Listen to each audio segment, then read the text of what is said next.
Okay, it is 6 o'clock. And there we are. Okay, it is now 6 o'clock, and I hereby call this regularly scheduled meeting of the San Benito County Planning Commission to order. If you could please read the not-so-temporary procedures. The San Benito County Planning Commission welcomes your comments. Each individual speaker will be limited to a presentation total of 2 minutes.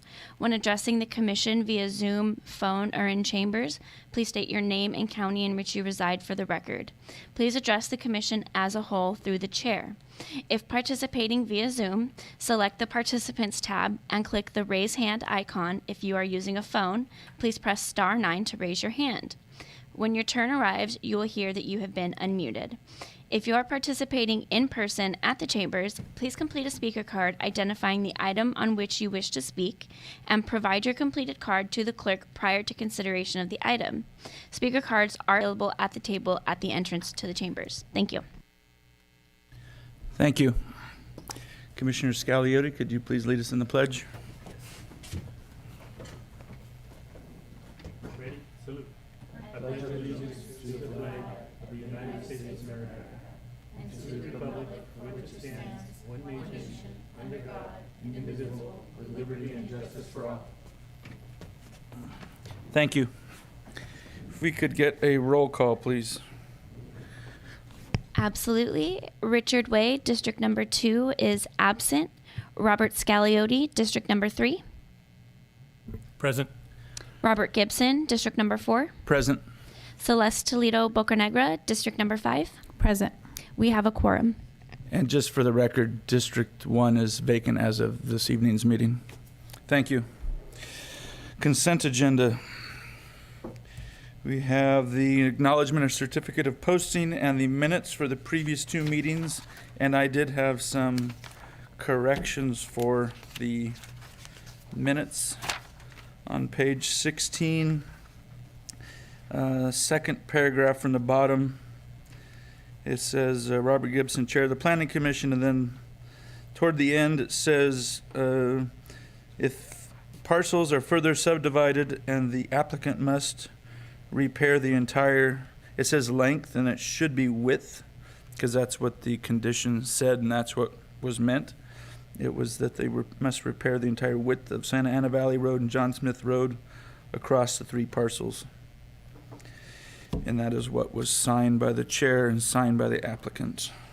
And then going to page, for the next set of minutes, page 22, it's just a correction of the spelling of the name under public comment via Zoom. It's Mary Shaw Caron, HSIA-CORON. Those were the only corrections to the minutes that I had. Are there any other corrections, commissioners? Nope. Nope. Is there any public comment for this item? There is no public comment for this item. Wonderful. Public comment is closed. Back to the commission. Is there a motion to adopt with those corrections? I make a motion we adopt. I second. Okay, all those in favor signify by saying aye. Aye. Aye. Aye. Motion carries 3-0. Thank you.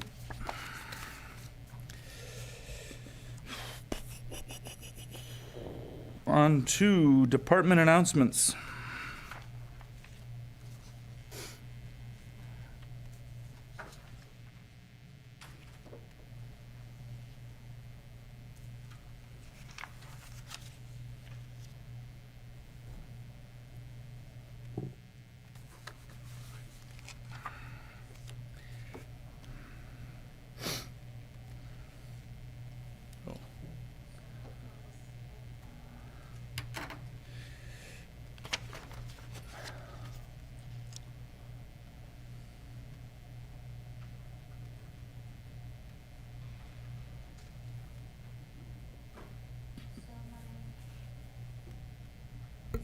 Hi, good evening, Chair and Commissioners. So my main question to the Commission on schedule had to do with our regularly scheduled December meeting. If you would, due to the holiday schedule, if you would like to still meet. on the third Wednesday, if you'd like to move it up to the Wednesday prior, or if you'd like to cancel and just move items to the January meeting. Okay. For this one, I requested a change because I will hopefully not be in the country. So I'd like to move it up a week because I won't be leaving until the 17th if I leave. So I would like to be here for those two items that were on that agenda. So is there? I'm sorry, what day again? It's the December, I can't find the 20th. date. December 20th meeting. I'd like to move it up 1 week so that I may be in attendance. That's fine. It's good with me. Okay. Okay, Do we'll you make that need a adjustment. motion for that or consensus? I would make a motion. Okay. Is there a motion to change the date of the December meeting to the 13th as opposed to the 20th? I think that's the right date. Commissioner Scagliotti, I'll make a motion, we move it to the 13th. is there a second? I'll second. All those in favor signify by saying aye. Aye. Aye. Motion carries 3-0. Thank you. Thank you. Much appreciated, staff.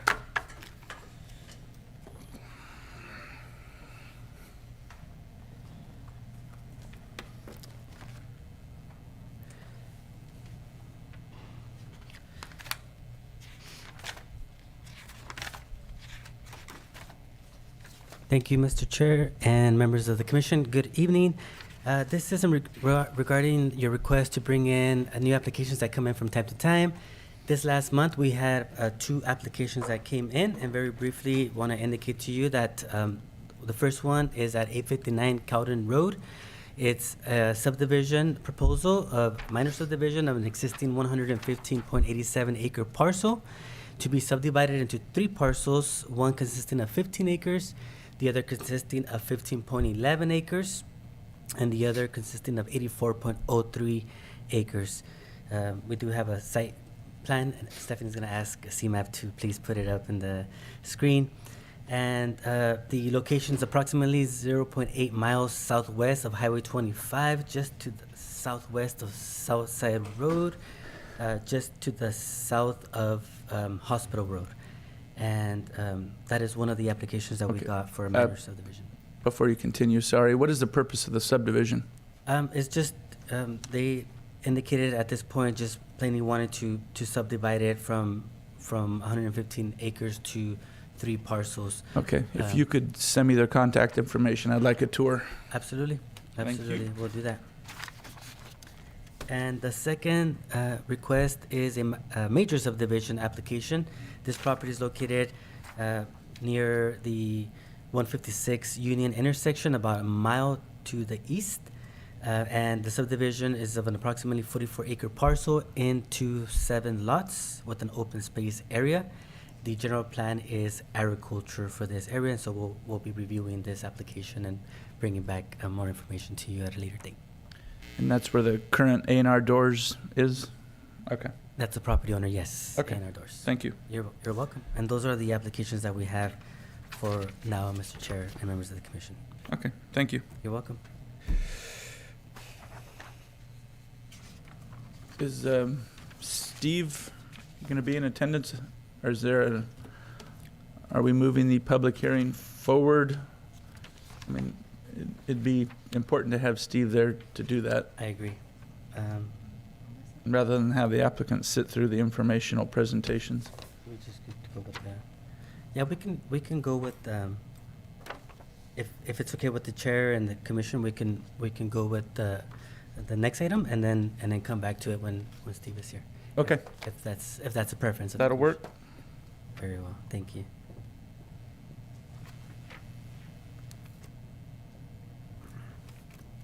So we'll go to public comment before we go to the items. Is there any general public comment for the Planning Commission? Anything that is not on tonight's agenda, but in the general purview of the Planning Commission? Yes, Chair, there is one public comment. Ann Hall, you may approach the podium. You will have 2 minutes. Please state your name and the county in which you reside for the record.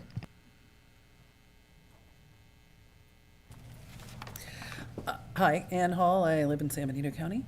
And I'm here just with a general comment, and this is not intended to be criticism of planning staff as much as trying to elevate what seems to be a bit of a problem. You'll notice on subdivisions, when you approve them, there is, over the past couple of years, a standard condition, is it not? That says the applicant in a subdivision must pay all outstanding invoices to the county within 60 days of approval of the tentative map. And that's fine. But it is very difficult to get those invoices within 60 days. I have 2 subdivisions that were approved in March that I still do not have a final accurate accounting of. One that was approved, I have 3 that are over 60 days. One, I have several accounts which have been inaccurate or get added onto. The other 2 I don't have accounts on. So I'm just asking if it is a requirement for the applicant to pay within 60 days. I'd also like for the county to provide those invoices within 60 days. Ariel's well aware of my questions on this. And again, I'm not criticizing her. There does seem to be a little bit of a, a process that is being developed. But at the end of the day, my applicants are the ones that are being held up. So I would appreciate this maybe receiving a little bit more attention. So, thank you. Thank you. And if we could have an offline conversation, Abraham and Ariel, about whatever's going on. Appreciate it. Thank you. Absolutely. You're welcome. And Mr. Chair, we did get notification that our Public Works Director should be here within 3 minutes if you would like to just bring back the item for that, or however you prefer. How quick is 7.1? That should be a relatively quick discussion, right? And then we can go to the public hearing. Unless that's him right there. I think so.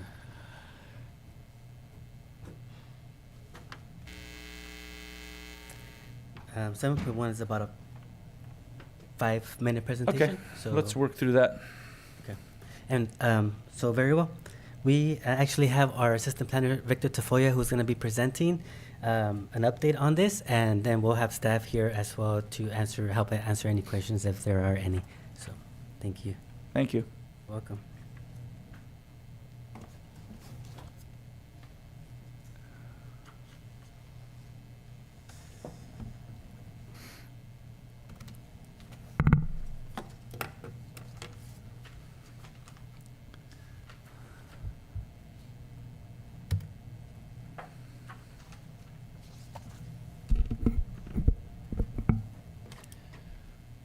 Good evening, Chair, Planning Commissioners, and members of the audience. I am Victor Tafoya, Assistant Planner with the County of San Benito.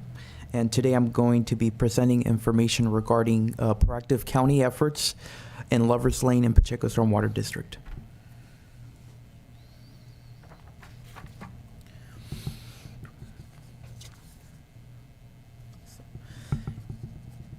In January, due to an intense atmospheric river, the Pacheco Creek levee overflowed, leading to localized flooding in the area. In the following months of February, recognizing the impact on residents, the county established a resource center to provide aid and support to those affected by the flood. The situation escalated in March as the levee suffered a breach, exacerbating the flood issues caused by the recurrent atmospheric river. Responding to the critical needs for oversight on March 9, the Board of Supervisors appointed 3 trustees to the Pacheco Stormwater District, signalizing a significant step in managing the crisis. 4 days later, on March 13, the Pacheco Stormwater District held its first meeting after a significant period of dormancy, reflecting a renewed commitment to addressing the ongoing challenges. The county proactive response was further highlighted by the authorization to waive fees for residents affected by the December 2022 and March 2023 storms and flooding. These include building permit fees, public works fees, and environmental health fees, with the cost to be backfilled by the county's general emergency reserves not exceeding $75,000. Regarding the code enforcement cases during this period, there were initially 2 active cases. During the storm period, several stop work orders were issued to the residents undertaking remodels without permits. Okay. resulting in the initiation of remodels. There was approximately 2 to 3 new code enforcement cases. These cases predominantly involved issues related to dirt importation or building permits exceeding the approved scope of work. On August 23, the Board of Supervisors authorized the transfer of $1.6 million to the Pacheco Stormwater District, illustrating a tangible investment to the district capabilities. Concluding the series of responses, in September, the county organized a town hall meeting to engage the community in a discussion about the ongoing store cleanup efforts, highlighting a collective approach to managing the aftermath of the natural disaster. The Pacheco Stormwater District, established in 1946, gradually acquired easements along the Pacheco Creek to ensure the upkeep of the levee.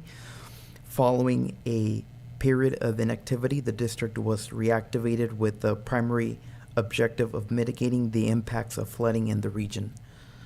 With the focus on enhancing resident safety along Lover's Lane, the district is currently prioritizing levee repairs and other necessary adjustments. Our Public Works Department is collaborating with the 3 contractors for debris removal with the focus on 3 specific locations. The cleanup efforts is divided into 3 projects near Lover's Lane Bridge, 2 debris piles upstream, and a significant pile near San Felipe Road and the bridge. The estimated cleanup timeline is 6 to 8 weeks. The largest pile near San Felipe Road presents a significant challenge due to its size and proximity to the creek. Removing these debris piles is vital for improving the creek flow and addressing issues related to vegetation and salt buildup. Regarding the levee breaches in Lover's Lane and San Felipe Road area, 4 locations were inspected, confirming breaches, with 1 requiring the restoration of dirt and rock riprap. These other locations demanded soil restoration. Another breach, inaccessible due to dense vegetation, was documented via drone footage and will also require rock riprap.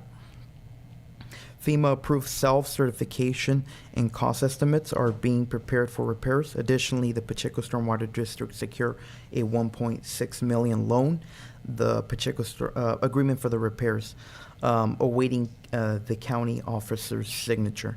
Our Public Works Administrator is proposing contacting 1 firm for the minor levee repairs and addressing upcoming challenges.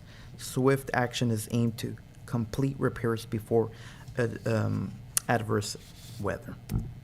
Thank you. Any questions? Have a lot.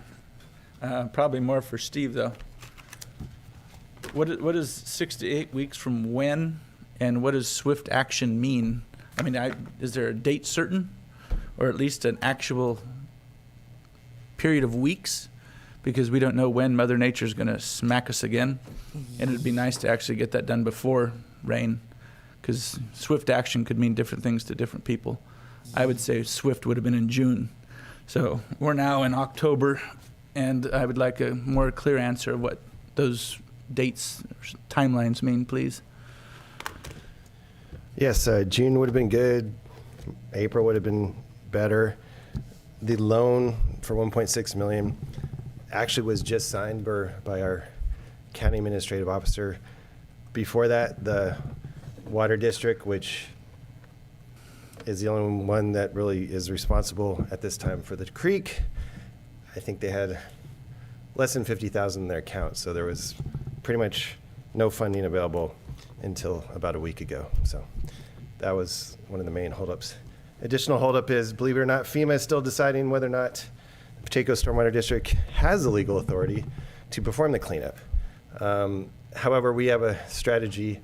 We talked to Army Corps, Fish and Wildlife, and the Water Board, and through the executive order, we think like within a day or so, we're actually going to get the environmental permits to perform the cleanup and not have to, quote, wait for FEMA. And that will not disqualify reimbursement to the district, because we had a meeting with FEMA and Cal OES today, and they said yes. As long as those folks say you are allowed, you are permitted to clean up, you may proceed and it won't disqualify you. Once FEMA decides, hopefully, that the district has the legal authority to perform the cleanups, which we provided that backup legal documentation to FEMA in May and August. And so yesterday I actually sent an email to the head of FEMA for this event to say we really need a determination whether or not the water district has the legal authority to perform the cleanup. The county thinks they do, but FEMA has not made that determination yet. So That's unfortunate. it is. So Well, at least the loan is finally finalized. approved by, Yes. is that Ray? Is that the county officer? Is that Ray? Yeah. Okay. So. Commissioner Scagliotti. I have a question. Why does it take from August 25th or 23rd till now to get that signed? That is absolutely ridiculous. I don't know the No. answer to that. That's ridiculous. Okay, well, at least things are moving. Hopefully they can move more quickly now because we have, until November 1st with that executive order to get it done? 10 days. Good luck. Yeah, and on that note, behind the scenes, we've been working with Ana Caballero's office to actually have that deadline extended, so we'll see how that goes. But Okay, thank you. Abraham, are you able to talk about the other code enforcement issues that caused the housing issue? That there's certain confidentiality, as you well know, but I can tell you this: our code enforcement officer, Robin Leland, she is on it. She's been on top of it, making sure that this is being taken care of, and using all her legal requirements, of course. And I know that she's been back and forth in communication with Sean Cameron. I know they have a standing meeting, and making sure that that's all taken care of. Okay, thank you. Commissioners, do you have any questions? Yeah, I do. Commissioner Scagliotti. Have those trailers been removed that were illegally parked out there? I believe that was one of the code enforcement matters, and I know that in talking with Robin, I know that one of the properties has cleared the trailers that have been on the site. Have they paid all their fines? That is one thing that we are working with them on doing. They have not. They have not. They have not. We're making sure that we have all the legal parameters to make sure that gets taken care of. Yeah. Okay, thank you. Is there any public comment for this item? There does not appear to be any public comment in chambers or via Zoom. Good. Public comment is closed. Thank you. Okay, now we have everyone here. If we can, it's okay with the commission, move item 8.1 up to the current item. So our applicants don't have to wait through all the informational. Yes. Yes, I'm okay. Perfect.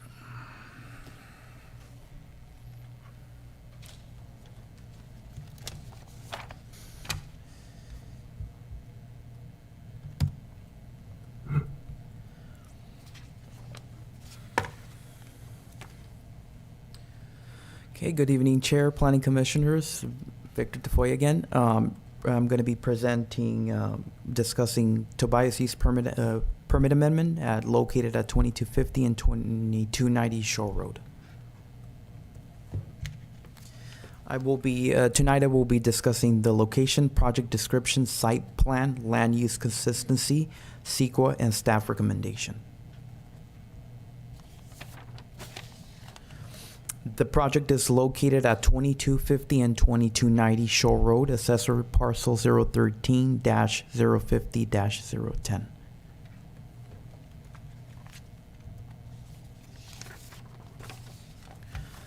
The project under county planning file PLN 230002 modifies Tobias Farm current use permit for their established site at 2250 and 2290 Shore Road, allowing packaging operations within an existing 25,000 square foot structure previously approved under PLN 210003.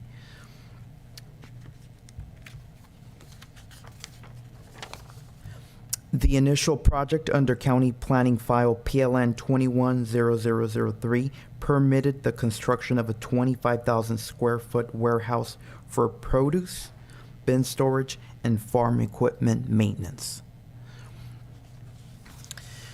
During the packing season, the workforce will increase to around 15 to 25 employees. Farm's normal business hours for the proposed project are from 7 a.m. to 4 p.m. Monday to Friday, and from 7 a.m. to noon on Saturday. The packing season typically extends from summer to late fall, aligning with the harvest period of various crops, including summer vegetables and fruits. The proposed project entails bringing the harvested produce into the existing facility and field bins, where it will be stored temporarily. The farm workers sourced through a labor contractor will then proceed with the packaging process, carefully sorting and packaging the fresh produce into cartons or commercial bins. The raw product will be preserved in its original state and will not undergo any processing such as dicing, cooking, or freezing. The packaged produce will be stored at the existing facility until it is ready for pickup by the buyers. Here you have a site plan of the property. As mentioned, the 25,000 square foot storage building was approved and billed under County Planning File PLN 210003, August 18, 2021. Here you have a picture of the access road on the project site, looking north. 20-foot gravel wide access road, accessible via shore road that is connected from the entrance to the existing 25,000 square foot storage structure.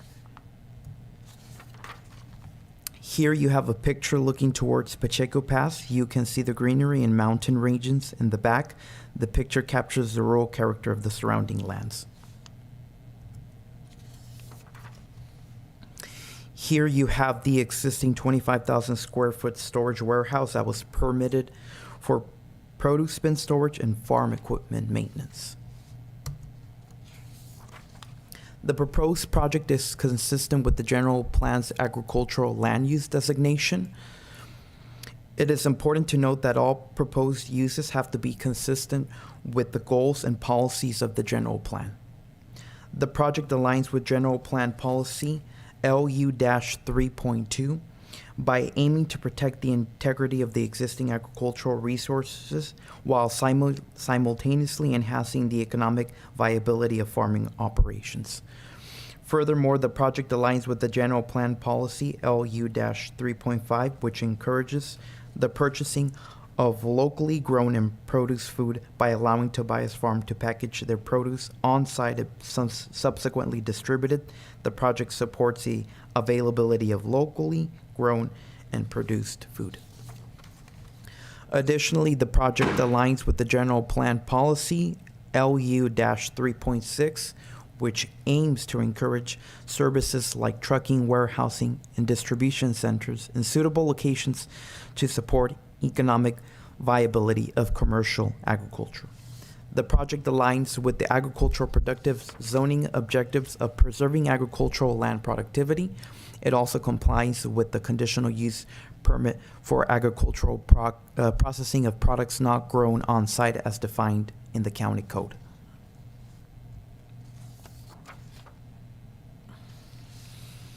An initial study mitigative negative declaration was conducted to assess the potential environmental impacts of the project. The ISM&D identified potential impacts resulting from the proposed packaging operation and introduced measures to mitigate these potential environmental concerns. These mitigated measures have been incorporated in the recommended conditions of approval for the project. The ISM&D underwent a public review period from August 7 to September 5, 2023, during which members of the public and other agencies had the opportunity to provide comments. However, no comments were received during this period. The study considered various factors, including transportation and traffic. A third-party consultant conducted a traffic study to evaluate site distance at the project access point along Shore Road, projected queuing at the project access point, collision history along Shore Road near the intersection, heavy vehicle turning movements to and from the project access point, qualitative evaluation of the warrants for channelized left and right turns at the project access point on Shore Road. The results from the transportation study indicated that the project will generate a total of 18 daily trips, with 9 new trips during both AM and peak hour times. Importantly, the project site has sufficient access site distance. No queuing or trucking issues are anticipated at the project access point. Regarding the collision history on Shore Road, there were four incidents within a 5-year span, with 3 attributed to unsafe speeds and 1 to improper turning. The measured collision rate for Shore Road near the project site from 2018 to 2022 was 0.89 collision per million vehicle miles, short for MVM, compared to the average rate of 1.09 collisions per MVM reported in the latest Caltrans collision data.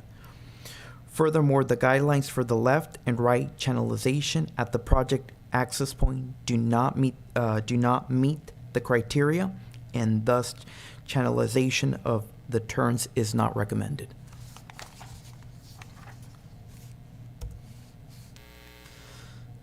Planning and Public Works staff recommends that the Planning Commission consider the removal of Condition 18, Part A and B, as there is no construction plan within the public right-of-way. Additionally, the project impacts do not necessitate road improvements. Staff recommends that the Planning Commission review the staff report, hold a public hearing, and hear any proponents and opponents of the proposed project. Adopt draft resolution, which includes findings and conditions of approval. Thank you. Thank you. Steve, could you discuss what the county's going to be doing with that section of road? Por favor.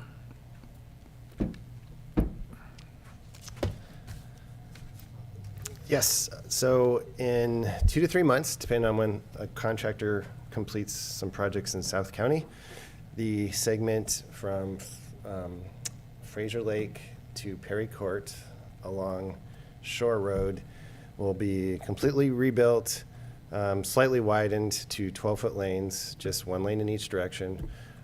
Every driveway will be repaved that we effect when we're widening, and that just means new pavement in the same location. And the goal of that project is really to restore the structural integrity of the road, because the road, if you haven't driven on it, has some structural deficiencies, potholes and other failures throughout the road. And so that's segment 1. Segment 2, and so that the duration of that, if we don't have rain, and say it starts December 1st, it will be about 4 months. And then in March, we'll be doing the segment from Perry Court to San Felipe Road, or Fairview, Fairview. So the whole stretch of Shore Road from Fraser Lake to Fairview will be completed sometime next summer. So that's the improvement project. Okay. And along this particular parcel, is the plan to widen it sufficiently where there can be a turn lane? Not currently. It's just to replace the lanes and widen the 2 existing. What would it take to accomplish that? Because the Planning Commission and the Board of Supervisors would like to see that occur. We can provide an estimate to do that. Ballpark, I don't know, $300,000-$400,000, I'm guessing, but I haven't really looked at the estimate. At the same time, even if the work's done at the same time?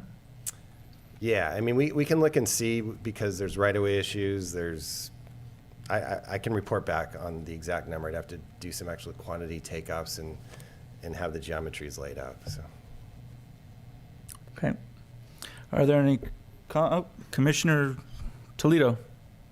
So you're saying the road was going to be fixed, but within what time span is this going to be done? We're hoping, if there's no weather conditions, that the contractor can start December 1st or sooner. That first segment will be about 4 months, so December to March, and then the second segment from Perry Court to Fairview would be another 4 to 5 months. So sometime late next summer, hopefully that stretch would be complete. And this is from the county. The county is making this It's all county funding, that's funding. correct. Okay, Yes, thank you. That's correct. Commissioner Scagliotti? Yes, thank you. This goes to Victor. Have you gone out there and looked at the traffic? Have you physically sat there and looked at the traffic? I've conducted a site visit at the property, but That's not an answer to my question. Did you physically sit there and look at the traffic? I did not specifically Okay. look for that. I had to go to town yesterday, and I took Fairview Road at 7:40 in the morning. 128 cars passed me from Fountain Road to Santa Ana Valley Road. So you're trying to tell me that study is current? I'm having a hard time with that. This is not the applicant's fault. The applicant did what you told him to do. Nobody checked to see how current that traffic study was. That man spent his money, he did exactly what you told him to do. And now I'm counting. So if I multiply that out, that's like 600 cars, 700 cars? How come we did not do the due diligence for that applicant to make sure that it was done properly? So we've reached out to Hexagon to see whether the 2019 traffic count was appropriate for this traffic analysis, and they deemed it appropriate. Okay, I'll take that one. So how do they deem it appropriate? Well, based on the email response that they provided, the collision data that was collected was from 2018 to 2022, and this the 2019 traffic count fit within this period. So even if the traffic is tripled or quadrupled, somehow that's still good? I mean, we're supposed to be acting as judges in this situation, and we have poor evidence. I mean, the study to me is far outdated, and for them to say that it's good 5 years later, it's not acceptable. We would like to see a new traffic study done, and we also have the support of the board on that one. And it's obviously too late for this project, but we don't see an excuse why it can't be done. How are we expected to make decisions based on poor information? It's just outrageous. How would you like to be us and the applicant, and somebody gets rear-ended out there and gets killed on misinformation? I mean, that's going to be on me. I feel for the applicant. I really do.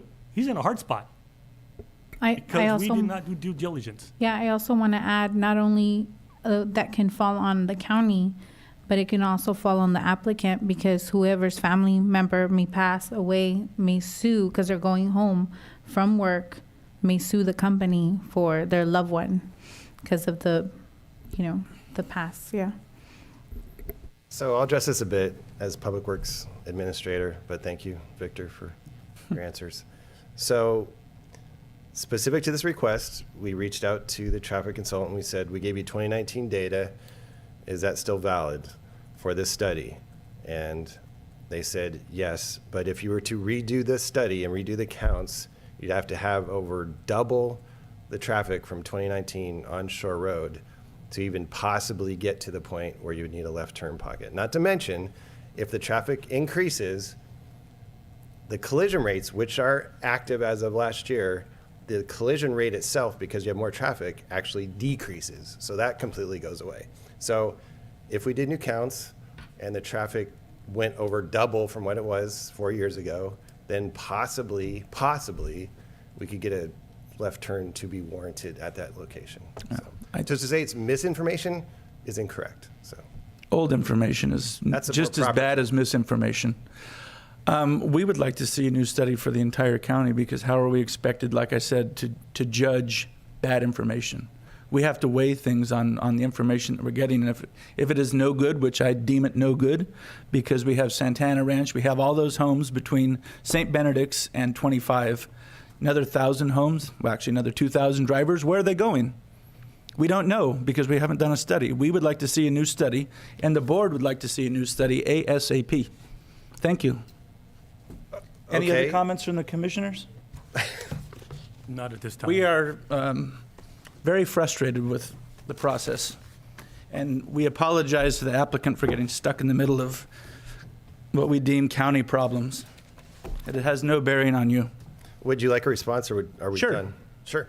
So essentially what you're saying is that we should disregard a professional engineer's study from one of the largest and most respected traffic engineering firms in the state of California, because we think we need.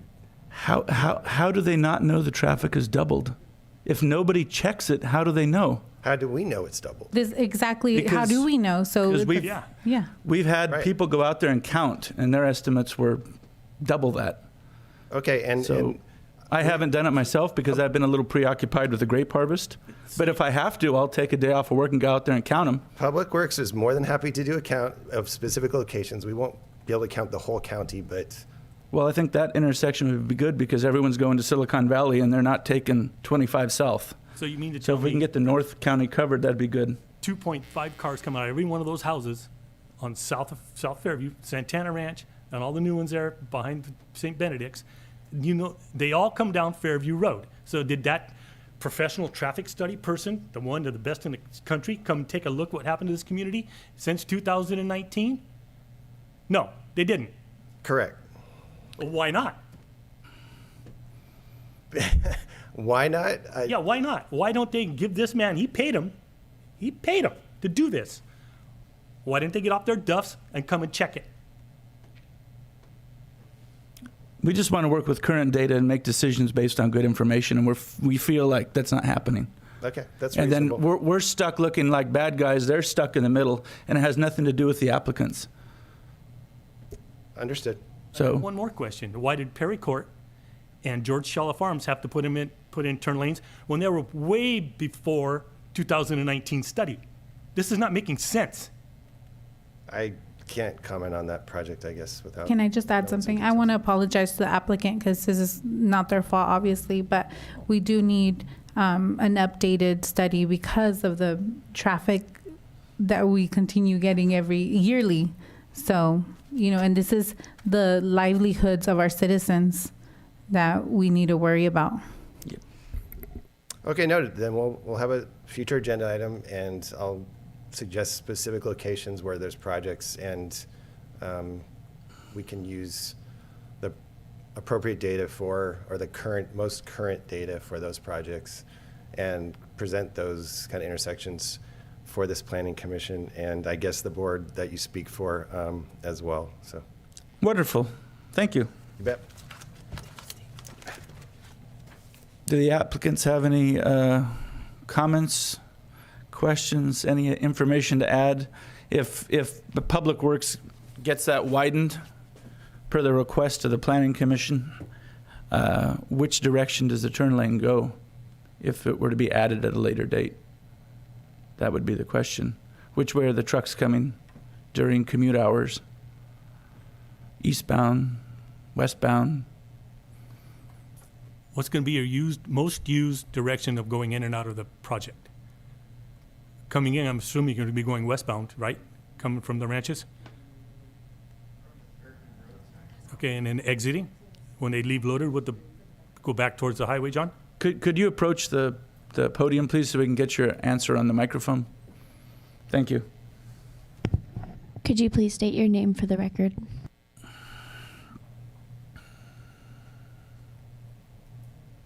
My name is Michael Tobias. I'm here as an applicant for this project. Okay. And which direction did you say the trucks were coming in the morning and leaving in the afternoon? Coming from the Fairview roadside and then going back towards that direction. Okay. So they're headed west in the morning. And then east in the afternoon. Okay. And what is the approximate window for the afternoon travel? Is it during the commute or? Of people leaving, Mhm. yeah, we usually stop work around 4, so yes, during, Okay. I'd say But that's the during. trucks, the big trucks? Oh, they're leaving before that because they're, needing to be loaded before the shed closes for the day. So they're anywhere from, 1 to 3 probably headed out. Okay. And what time are the big trucks arriving in the morning with the produce? They come in kind of at various times throughout the morning, so normally we start work around 7. Okay, so we're looking for a westbound right turn lane. Yeah. I have a question. When you say big trucks, you're 18-wheelers, are we talking about?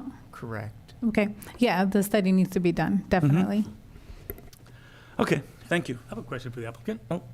If we do a traffic study, say we approve this tonight, and it comes back later on and says we do need turn lanes, you guys are willing to help put in some turn lanes out there?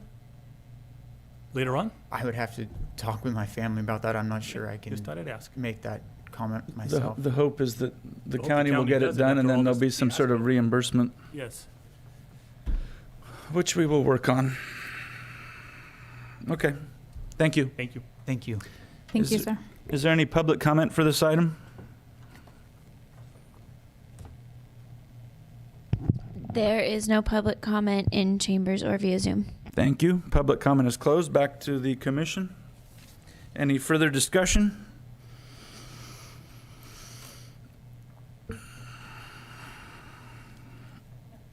What is the will of the commission? That we continue this until we get a traffic study done, or? That could be That could be. a very long time, and No. their harvest season is coming up shortly. Okay, correction then.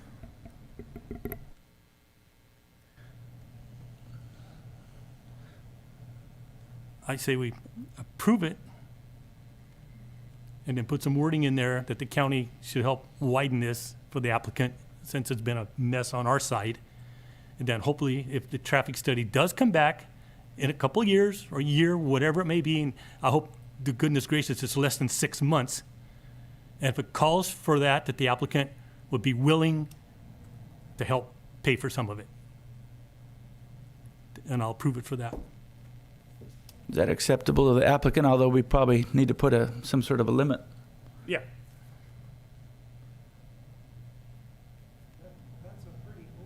Well, yeah, we have to come up with Okay, well, I'm just no trying more to than get it. $50,000. I mean, there has to be some sort of, we can't leave it open-ended because that wouldn't be good for the applicant. Not to exceed 100,000. Well, is that number acceptable to the applicant, though? It's awfully.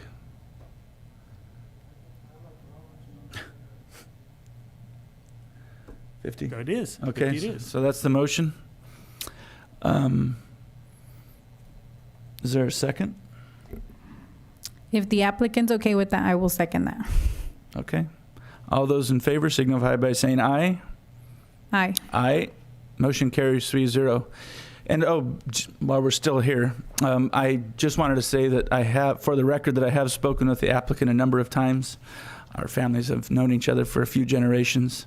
My Uncle Joe was actually, I think, the reason that your family came to our beautiful county. So that's for the record.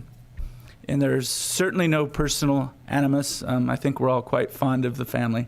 There is no personal animosity here at all. I just want it done right, and I want it done right. And I apologize for the way the county has handled this to you people. I apologize. So thank you, and absolutely. Have a good evening. Okay, on to item 7.2.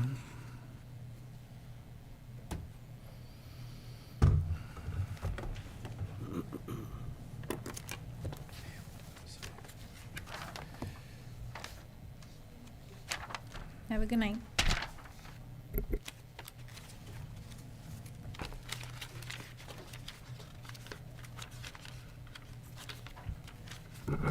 Thank you, Mr. Chair. Members of the board, good evening. This is an overview of the general plan amendment that we're hoping to take to the Board of Supervisors. Given a summary of the Joint Planning Commission Board of Supervisors meeting that we had a few months back, and this presentation to you is twofold. One is essentially to be able to take the recommendation to the Board of Supervisors, for the Board of Supervisors to direct staff to work on the general plan amendment. And two is to be able to prepare that request for proposal to have a consultant be able to help us with the environmental work on any that may be required on the general plan amendment. And so this is all packaged up for you to be able to see. If at any point within the presentation you feel that clarity needs to be done, this is your opportunity to do so, and provide that information to staff for staff to be able to take it to the board. And I also want to indicate that since then, we've also been working with the board because we do anticipate that the process of the general plan amendment to be somewhat costly. And so we did bring before a budget item to the board, and the board approved that. So that tells us the seriousness of the board wanting to move forward with these changes. And so this is just the first step for us to then take it to the board to make sure that we're all in the same page. And so the categories that we're going to be breaking down this presentation and what we heard are essentially as follows. Agriculture is one. The other is zoning, affordable housing, transportation routes, and then general plan update. And each of these categories, I'm going to try to break them down to subsections and kind of go one by one and just get your feedback. You could just say, good, let's go to the next one, or hey, wait a minute, let's clarify this, and we're happy to do so. For example, on the agriculture, we have increased prime ag land ratio, begin discussion at 3-1, and I'll get into detail for each of these sections right now. The removal or extension of the 4-year irrigation rule, as you know, the state basically indicates that if a land is designated prime ag, but it hasn't been irrigated in the last 4 years, then that category basically gets removed. We've talked about increasing the minimum of acreage for prime ag land to 320 acres. And then regarding the support for the Sustainable Agricultural Lands Conservation, the SALC, that was discussed, as if you recall. Basically, we as staff were applied to a grant in September. And in September, we applied to a grant, and we are to be hopefully hearing back from them by December.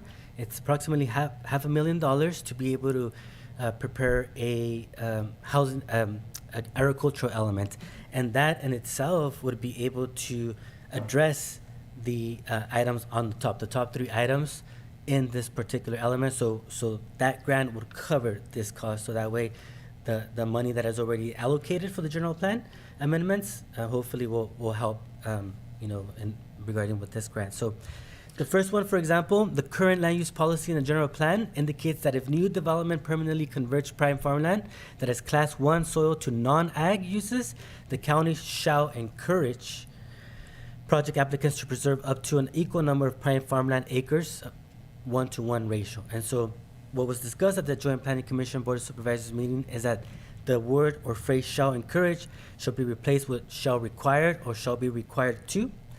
And the 1-to-1 prime ag land ratio is not enough. It should be increased to 2-to-1, 3-to-1, or even 5-to-1, but begin the discussion at 3-1.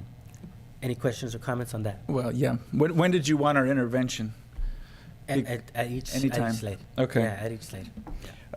We had other discussions after the fact with the Planning Commission, and we talked about starting the conversation at 10-to-1.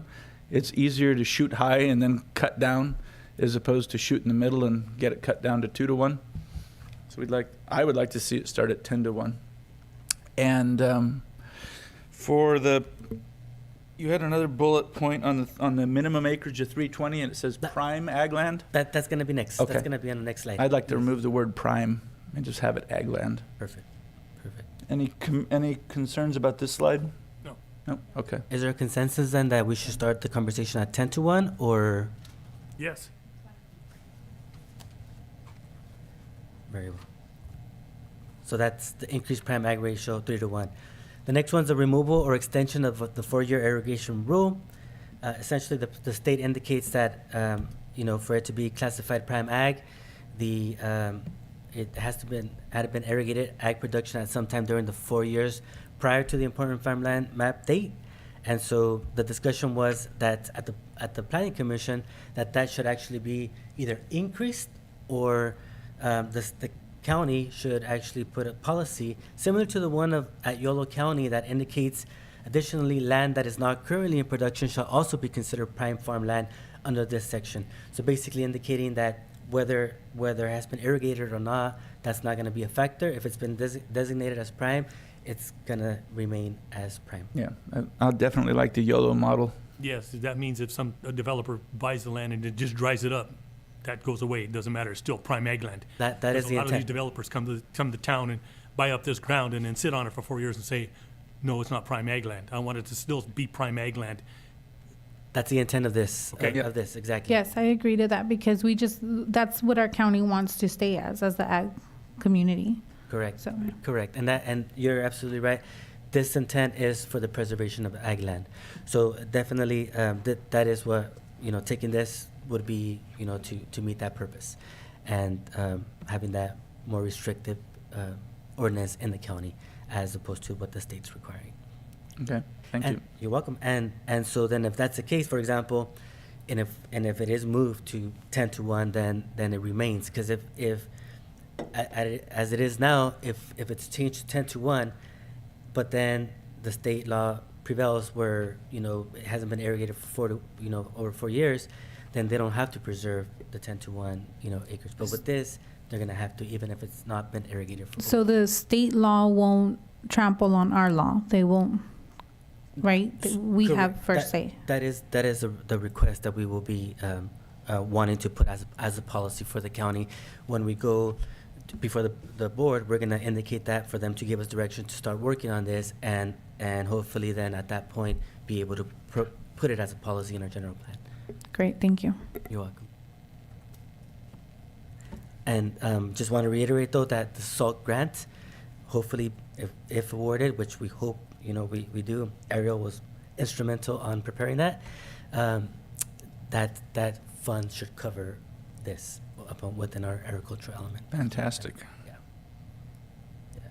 So that's the second part. Now we're going to the acreage. So it was suggested to replace a 5-acre minimum ag land use parcels with 40-acre minimum parcels closer to the city, and replace the 40-acre minimum rangeland parcels with 320 minimum acre parcels further away. And as you can see, currently in our section 2503-004 section of our zoning code, it indicates, like, for example, on agricultural rangeland, 1 dwelling unit per 40 acres.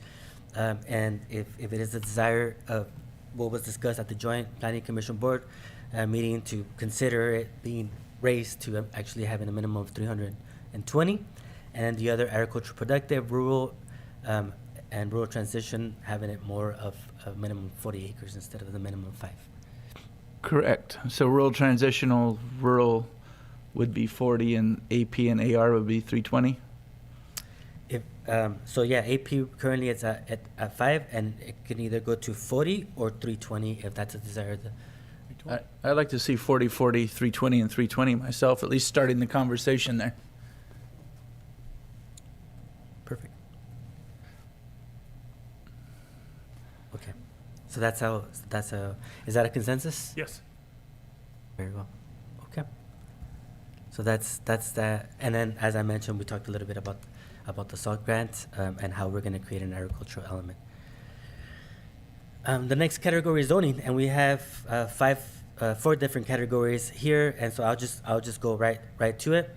The first one is basically having us as staff working with the consultants to look at these different dwelling units that are required at this time for rural residential, single family, residential multiple. It was discussed that we should look at them just to see if this is the right direction we want to go.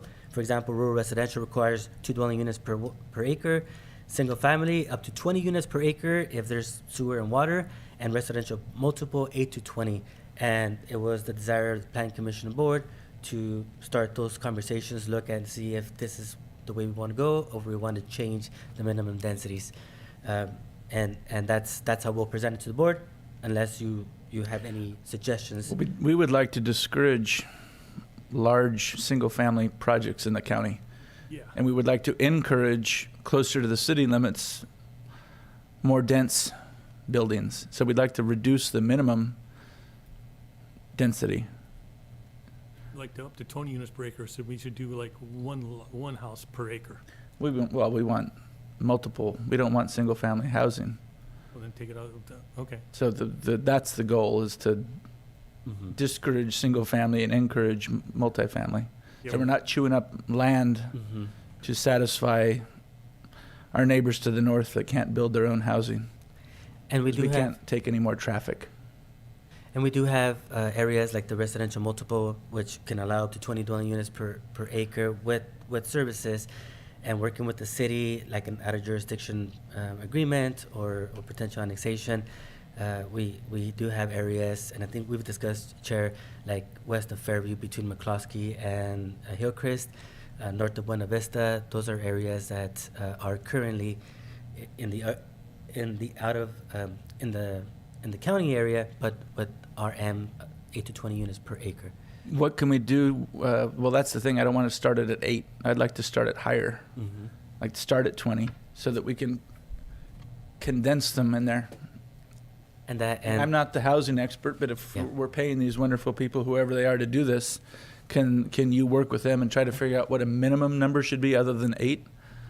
Because 8 isn't a lot Yeah. per acre. So Yeah, 8 is usually the standard single-family Mhm. development, so Oh. starting it at that. But yeah, absolutely 30, raising it. 40, whatever it may be, We to, can, to get in 2 and 3 story or higher units. Yeah. So we can get the density that we need to not keep chewing up acre after acre after acre after acre. Up, not out. Up, not out. Exactly. Up and not out. We need to start changing how we do things or we'll be like Morgan Hill. Sounds like that's the consensus of the planning commission. Great. Okay. So that's the first one. Second one, change east of Fairview and south of Ridgemark from RM to RT, R, or Ag. And as we can see, the area here in orange is residential mixed, essentially all east of Fairview, with the exception of where it gets closer to where the Gavilan College site, and then south of Ridgemark. And I'd like to see it ag. Sure. Good egg. Yeah, we want to preserve it and not continue the sprawl. Very well. East of Fairview, all egg. And Especially that's- with the upcoming things we're having in essentially next to the RM, as you can see, the green is the ag existing element, so it would blend in. We would not recommend the Fargley type of land use, but you know, if we can extend that, if that's a consensus of the planning commission, we can take that to the board. But that was discussed during the joint meeting, so to turn it back to ag. correct as an option. Yep. Yep. Very well. Turn it back to egg. The next one is, it was discussed that we should increase commercial zoning it adjacent to cities. So the general plan indicates 3 types of commercial throughout the county. 1 is commercial thoroughfare, 2 is commercial neighborhood, and 3 commercial regional. The first one, for example, commercial thoroughfare is in areas throughout the county. I'll go into that in a little bit right now, and it's just basically to include shopping centers, truck and automobile stations, and hotels, motels. As you can see here, we have 2 areas along Shore Road, one on Shore and Highway 25, one on Shore and San Felipe, and then we have 3 along 156, one on 156 and 25, one on 156 and San Felipe, and another on 156 on Fairview. So those are 5 toward the north, and then we have a few others, 3 on the west side of town, essentially, one on Union and 156, another on 156 and San Juan, and then on the intersection of Union and San Benito Street. And then there's also one on Tres Pinos at Quien Sabe and Airline Highway. So that's the area of commercial. On commercial thoroughfare, for neighborhood commercial is essentially, which also allows like a mixed use. It allows for developments with retail offices and up to 20 dwelling units per acre. And here we see them mainly in 4 areas, one in Aromas between Quarry Road and Rose Avenue, another on in the county, Fairview and Fallon, another along Richmark, near Richmark, Airline Highway in Fairview, and then another section on Tres Pinos. And then finally, commercial regional, which is essentially includes shopping centers, truck and auto stations, tourists serving commercial uses, and hotels, motels, mainly along Highway 101. We have 2 that are just to the east of the Red Barn. And then we have another 2 by 101 and 129. And we have the other on Bedabel, 101 and Bedabel. So essentially, these are the existing commercial land uses that we have. So if it is your consensus and direction, we can start looking at other areas where commercial can be explored in the county. But before we get to that conversation of adding more dots, can we bring back, we've paid for it, the C3 zoning, but remove all language regarding housing and actually put language in there to block housing?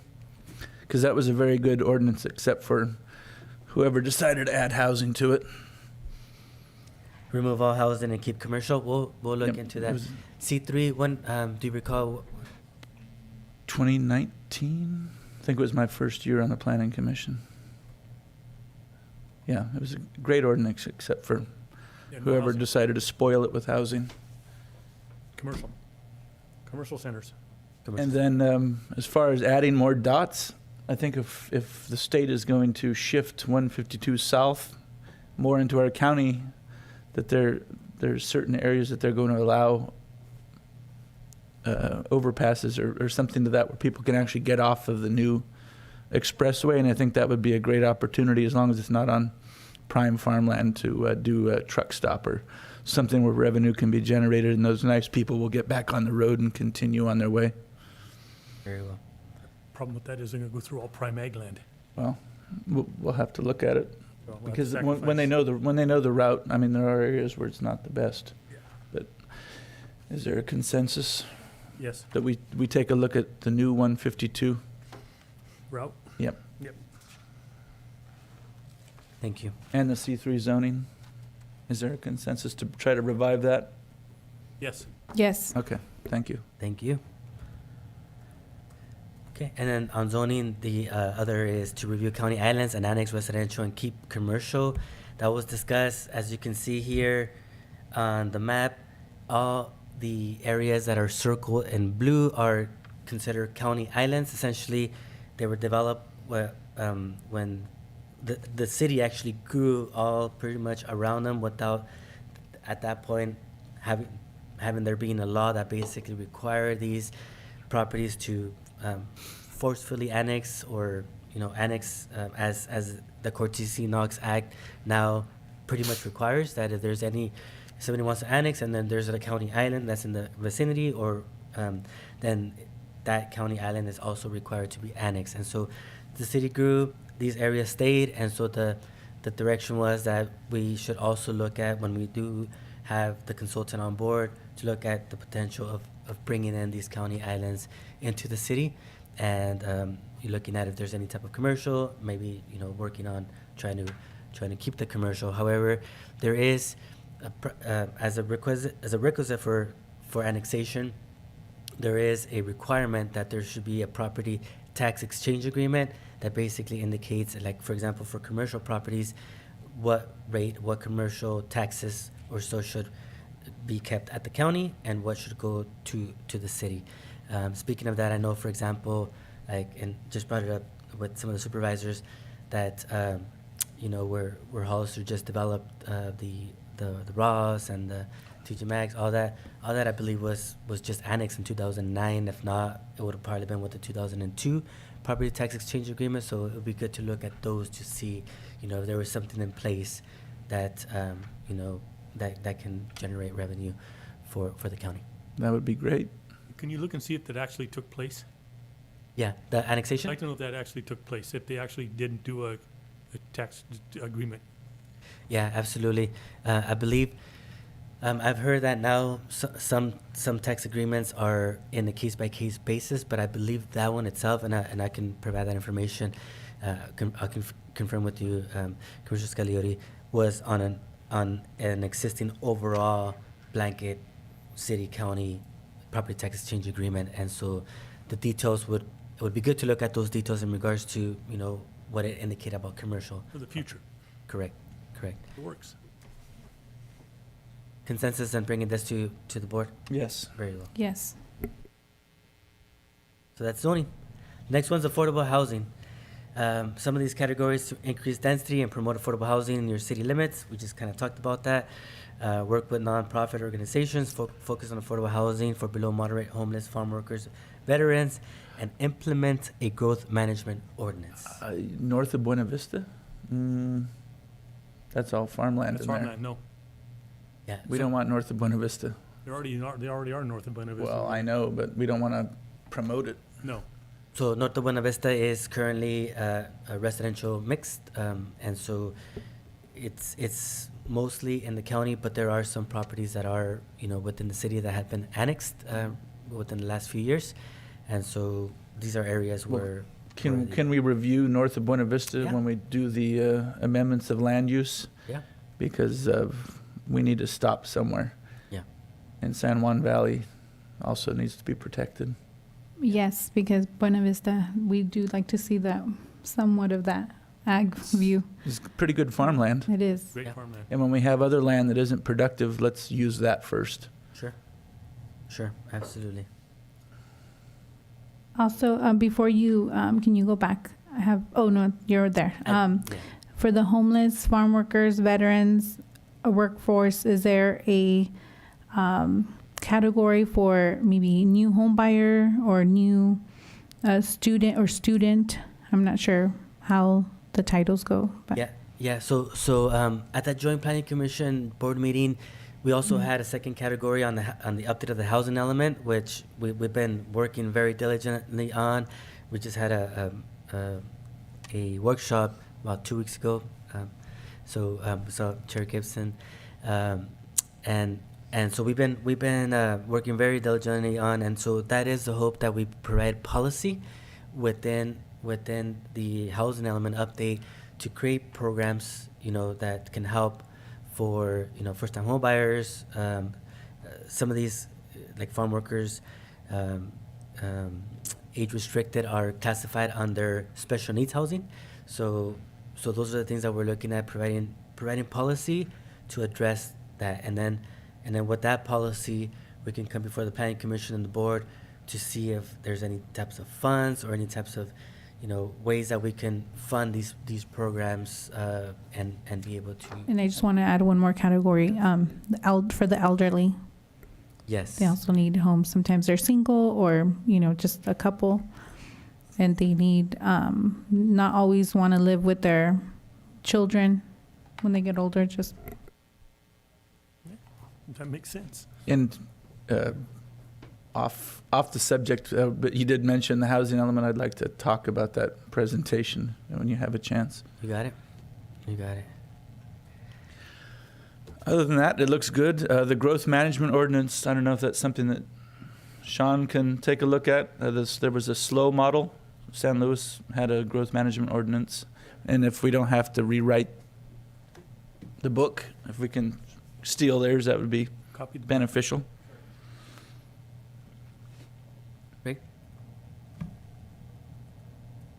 So consensus in regards to these with the reviewing the slow model and adding elderly on the third point for focus on affordable housing. Are we looking at the Buena Vista property to do anything useful with? There's been discussions on that for potentially having some multifamily housing. While the city's working on their general plan, have we asked them to annex that into the city? So there has been discussions on the potential of expanding the sphere of influence. We do have two members on the audience that may want to public comment on that. And my understanding is that the city of Hollister has been amenable to start that conversation, expand the sphere of influence. It would have to be in collaboration with LAFCO as well. Okay. And on the piece on Chapel Road, is it also in discussions, or how are we going to service that since we use the grant funds to buy it? Yeah, so the one on the Chapel Road, we've been working with HHSA and Enrique Riola on that property. There was a grant opportunity not too long ago. You heard the presentation, but during that same Joint Planning Commission board meeting, but there was we didn't have. There had to be more infrastructure already kind of in place in order for us to be able to qualify for that grant.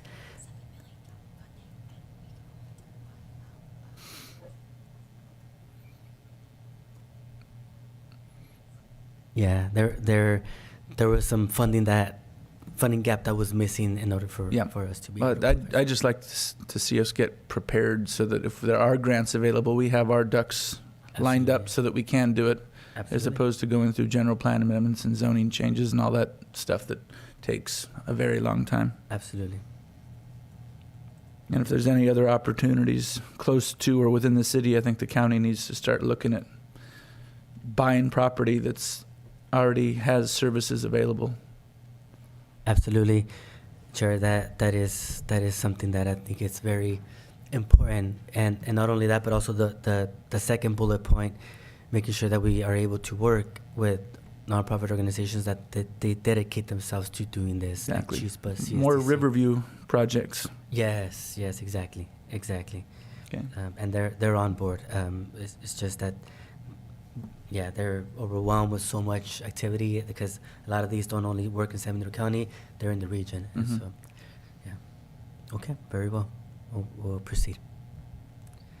We talked about transportation routes, reviewing the Caltrans project for the Santa Teresa Road extension, work with transit agencies to assist in creating routes to areas for below moderate housing. We talked about addressing flood zone issues with Caltrans regarding routing traffic from Santa Clara through 152 and 25, and addressing the Highway 25 highway expansion plans to be able to work with our consultants to be able to address that in our general plan. Currently, our general plan, it goes all the way to 2035, but doesn't really address this, and so it was important at the Joint Planning Commission meeting to be able to work with a consultant to provide this. I have a comment about transportation. While we're rebuilding roads such as Cienega, Southside, well, if we ever do Kinsabe and Santa Ana Valley, why aren't we allowing for bike lanes? Is it, I don't know, what is it, 20% more to add the extra width for bike lanes, or? We'll have a public works administrator address. Because there's a lot of bicyclists. I live on Southside, and I cringe because people drive like 65 miles an hour on that road, and it just scares me. Yeah, the bike lanes, it depends on the road, the use, et cetera, et cetera. For example, as you get away on Fairview or Shore, you wouldn't want to put bike lanes because of the speed and the type of the road. But typically bike lanes are built from the city core outward. And so we do need to work better with the city to coordinate that. I agree 100% because we have very few bike lanes. But just to have them on county rural roads, it's not the safest spot sometimes. Just to make a 5-foot shoulder, you almost need like a 3-foot median barrier on our roads because they're rural and they're just windy, and so Okay. So that's the kind of reason. But Okay. But as the city expands their bike lanes, we should definitely try to connect our county Okay. with those bike Then, lanes. thank you, Steve. And while we're, I'm sorry, one more thing about transportation. We talked about the general plan and how we are calling certain roads arterial and whatnot. And I can speak for Southside. The county will never, ever, ever have the money to make that a 4-lane road. So why is it designated as an arterial? And I'd like to just review all of them because it seems like whatever consultant we paid to do that probably never stepped foot in the county. So if we could review that while we're doing the general plan update, I'd appreciate that. That's a good point, Chair Gibson. Normally, that type of an extensive review occurs at the overall update of the general plan, like in this case in 2035. But if that is your recommendation and the consensus, we can certainly take it to the board. I'm going to go back to kind of the bike lane, but I'm not sure if this is in the same category. You guys can correct me. Trails, any trails? I don't know if Caltrans does that, but I know I've seen like Monterey have trails, near the road, but kind of outside of the road. Oh, like at Trespinos. Right. And I know that I've had community members ask about trails. So I know Hollister really doesn't have any. Yeah, great suggestion or point. So we do have one trail project that's it has an EIR, and what that is It's the Riverview Park Trail that was also done with the Riverview Park EIR a few years back. And it starts somewhere around Tres Pinos, goes along San Benito River, behind the high school, connects to that Riverview Park, and then follows San Benito Creek, goes under Highway 156 behind Mitchell, and then theoretically could connect to the frontage of the existing 156, which Caltrans is going to dedicate to the county when the 4-lane expressway is completed. So to answer your question, that is one of the trails we've studied, because you make a great point. Ideally, for our county and county roads, you want folks just away from our narrow county roads, and so trails are a better way to go. I've started reaching out to just a real high-level outreach on the trail, and I've already had property owners who own the creek area in San Benito River saying they're already pushing back, and we're barely just starting the discussions, talking about eminent domain and things. But long story short, Public Works will pursue that trail system, which would be great, because we know we're trying to connect sort of Tres Pinos all the way over to San Juan Bautista ultimately, and so that is one trail system. Right, and we have a little one by the San Benito River, next to the sewage. It would connect to that as well, yeah, exactly. Okay, so we also need to consider the areas of the trails. So I don't think that was a very good area. We do need trails because we have runners, bicyclists, and just other people who like to take long walks. Yeah, we concur. Commissioner Scagliotti. The trail, will it be biker friendly? Or no? It will? Yeah, ideally, if we have enough right of way, the answer is yes. So the way we envision it, it would be an 8-foot paved trail for the 2 bike lanes and a separated 5-foot ped trail. So it'd be 2 separate facilities in that corridor. That's what we hope to build if we can find a way to do it. So. That would be great. Thank you. And I'm not sure if this is the place to ask this, but have we ever considered getting Caltrain to town? It's transportation. That's why has anybody actually physically hard pursued that? I'm sorry, Paul. Caltrain, to use the track? Mass transit Mass of some transit? sort, VTA, Caltrain. Yeah, that would be a good question for COG. They have done some of the transit outreach, and they even have a study for transit, but you'd want to talk to the COG board, and they have started, and they have a few studies in that regards. Okay, thank you. Yeah. Thank you. Very well. So, thank you for bringing up the trail and the reviewing the areas, the roads for collector or arterial throughout the county. We'll take that in addition to this.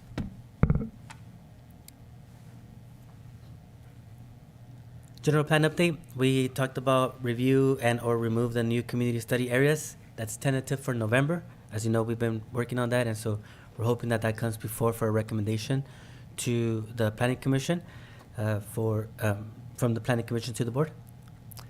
May I ask something? Absolutely. Can you remove that and to move that to another date? Because I am not going to be here in November. Oh, yeah. Yeah, we can. It's tentative, but yeah, we can look at that. If we could either move it forward or push it to the Yeah. December 13th meeting, please. That, Point taken. yeah. Yeah, likely we'll push it then. That sounds good. Very well. And then include the Planning Commission and the general plan update. I was discussed that Planning Commission's roles and duties should not be limited, and so that's going to be. We want to make sure that was included. When I don't understand the process, when will there be a consultant hired, and will they be reaching out to the planning commissioners on a one-on-one basis to hear our thoughts? Yeah, absolutely. So the goal is to go to the board and basically say, this is what we have here, and it's we already vetted it through the planning commission, and this is what was discussed, and planning commission has reviewed it, and so what we're asking from you, board, is to give us the direction to proceed to start working on this, and so at that point we will then try to seek a consultant. We'll send out a request for proposal, and we would request 3 main things from them. One is that they understand the scope of the work that we're asking them to do, and we're going to request that they actually write it and tell us this is what we are anticipating to do with the county of San Benito per your request. and then indicate a timeline. By when do they think that they can have all of this done, prepared, work with the planning commission, work with the board, have the community outreach meetings and so forth, and then finally the cost. As I indicated, we did provide the board with this information in regards to, potential cost, and so we have budgeted some cost for this work, and so. Okay. Yeah, so we'll be able to provide that to you. All of that is vetted internally, and then we'll select the firm and then provide that information to you all. It was discussed that because an EIR would likely be required, an environmental impact report, and everybody kind of chimed in and indicated that they would be amenable to extending, because public review for the draft environmental impact report is 45 days. You would be amenable to extend it. And we talked about implementing a general plan fee for development projects. And just as you added right now on the general plan arterial collector, and as you talked about the trails, we do want to bring up north of Buena Vista. We did talk earlier about the city council expanding the sphere of influence to include Buena Vista, and so that they're working with that. Part of that is a municipal services review would have to be done to indicate, what type of infrastructure we're looking at to be able to provide for areas that don't have the infrastructure, and then the potential of expanding sphere of influence and annexing some property. And in talking with San Benito High School and in being a part of the facilities needs committee that the San Benito High School had over the course of a few months, the planning department was part of that, as well as other county officials, county departments, saw the sheriff there as well. And so one of the things that they looked at was the potential of placing a second high school elsewhere than where they own property right now on Best Road.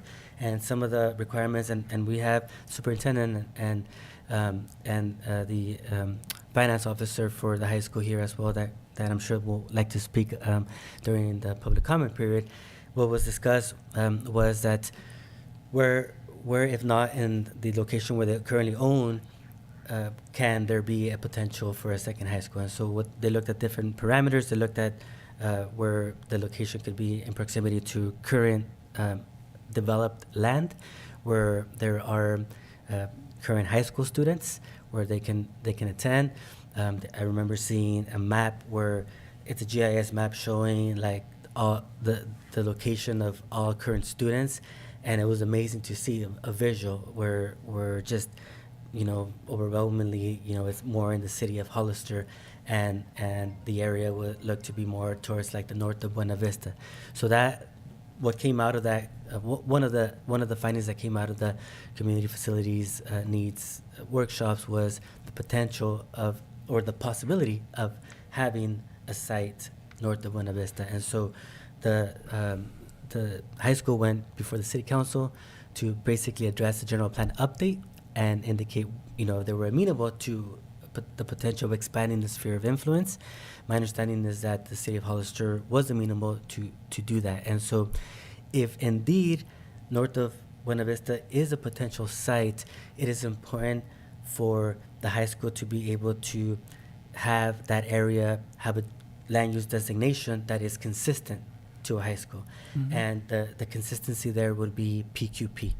And so what is being asked is that with this going before the board, if the planning commission was amenable to potentially consider an overlay of the PQP, and with that, doesn't have to show all of the land uses. For example, schools are allowed, government buildings are allowed, sheriff's office, police department, fire stations.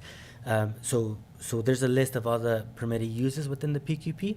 And so if that's the intent, we can look at all the different uses, bless you, and not all need to be included within this overlay. But this is just for us to start that conversation and to have that support to go to the board. I think it's appropriate, in my opinion. However, are we working with Caltrans, since they work at a glacial pace, to get a stoplight at Buena Vista and 156?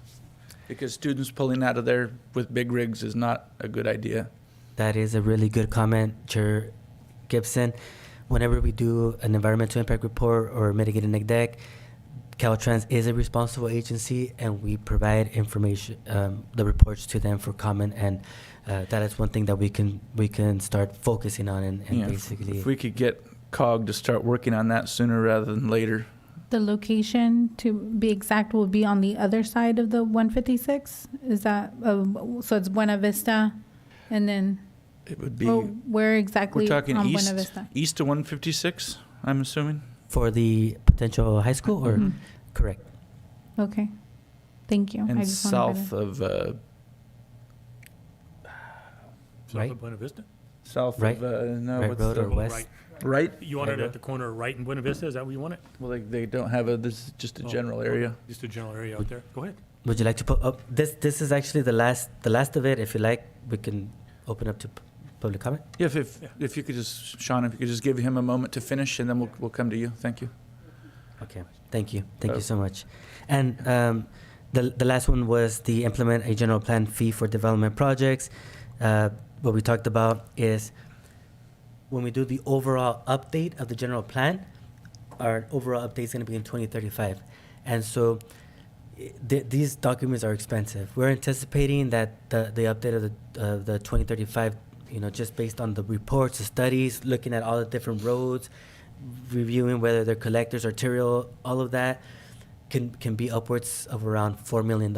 And so, and talking to Wilden Financial, one of the county's financial institutions that help with fees and so forth, they've indicated that the jurisdiction can actually implement a fee on applications, whether it be like for discretionary permits, building permits, it could be on valuations.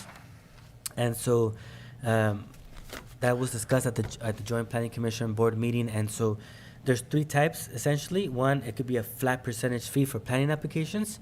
Another can be, like for example, City of Hollister has a 3.5%, Santa Cruz has 2%, San Jose 5%, Los Angeles 3%. There can be a percentage of building permit valuations. For example, Hercules has a 1% of project valuation. So if somebody comes in and gets a building permit and their valuation is, $1,000, then they have to pay the 1% for that, and it all adds up. And I'll give you an example right now.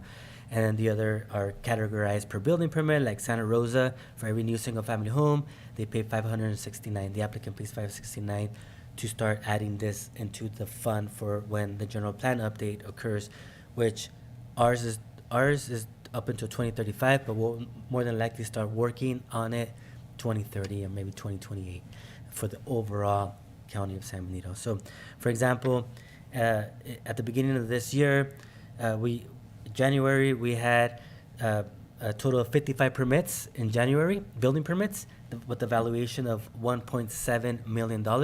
So for the month of January, if the direction was to go by valuation, we would have had $17,000 for the update of the general plan for 2035. And I'm sure that we can discuss the possibility of using it for general plan amendments from here to then that the county may want to do. So that is a recommendation that we're taking to the board as well. If we want to take it as is with the option for the board to decide, or if you want to take it with the recommendation that you may have as a consensus, and then we'll we'll have the board then either take your consensus or pick their own. Okay. Well, Commissioner Scagliotti? 2 questions. Yeah. Question number 1, does the Board of Supervisors talk with you as to whom is going to do the general plan update, or does staff just recommend who it's going to be? They do talk to us, and they ask us essentially, they're going to give us direction to start the request for proposal. Yeah, but do they get to say who you choose? Say there's 3 applicants that want to do the general plan, and do you pick them, or do you go to the Board of Supervisors and recommend the 3, and they get to choose who it is? How does Yeah. that work? Yeah, we can do that. The staff has Staff, in other words, staff doesn't pick who it's going to be. yeah, staff is the one who reviews and picks, but we can go to the board. I mean, that is That is We- one thing that we can get. Yeah. And eventually we do end up going to the board, but usually when we go to the board, we go with the ones that we've analyzed and we've vetted and we've felt that was the most appropriate. But you know, if your recommendation is to go to the board with the options and then have them maybe either pick Yes, Please. please, yes. We'd like to, that way we get a little input too. Yeah. Got it. So in my next presentation, I'm going to be talking about permit streamlining. That kind of goes against the permit streamlining, and this is such an important, you know, aspect that we totally were. And I have a preference for kind of a split model. I'd like to see a percentage on housing and then a dollar amount or some figure on commercial. And then, of course, a lower amount for remodels.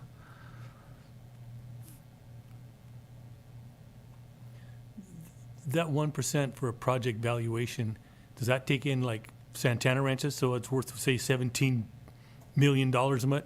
Is that 1% of the total of out there, or how does that work? So it would be per building permit. So Santana Ranch, for example, that you brought up, they come in and they'll get, 10 building permits for 10 single-family homes. So on each building permit, if the valuation is, whatever it may be, 500,000, then it would be, 1% of 500,000 per each permit. So it's based on the value of the dwelling, not on the value of the actual permit.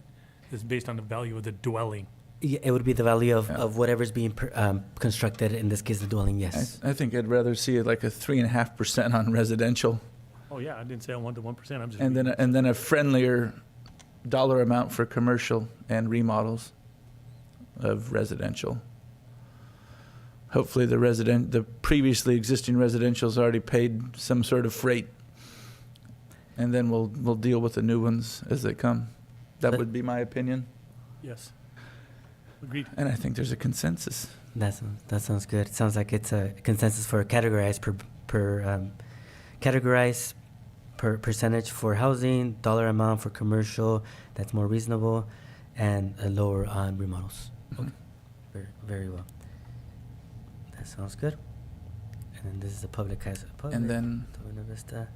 if Mr. Tenenbaum can address the planning commission, we'd appreciate it. Thank you. Well, good evening, Chair Gibson and Commissioners. It's nice to be before you. Thank you very much to our RMA staff. You have a wonderful staff here, and they're excellent partners. Just a few things. We really want to be respectful and sensitive to the county's planning process.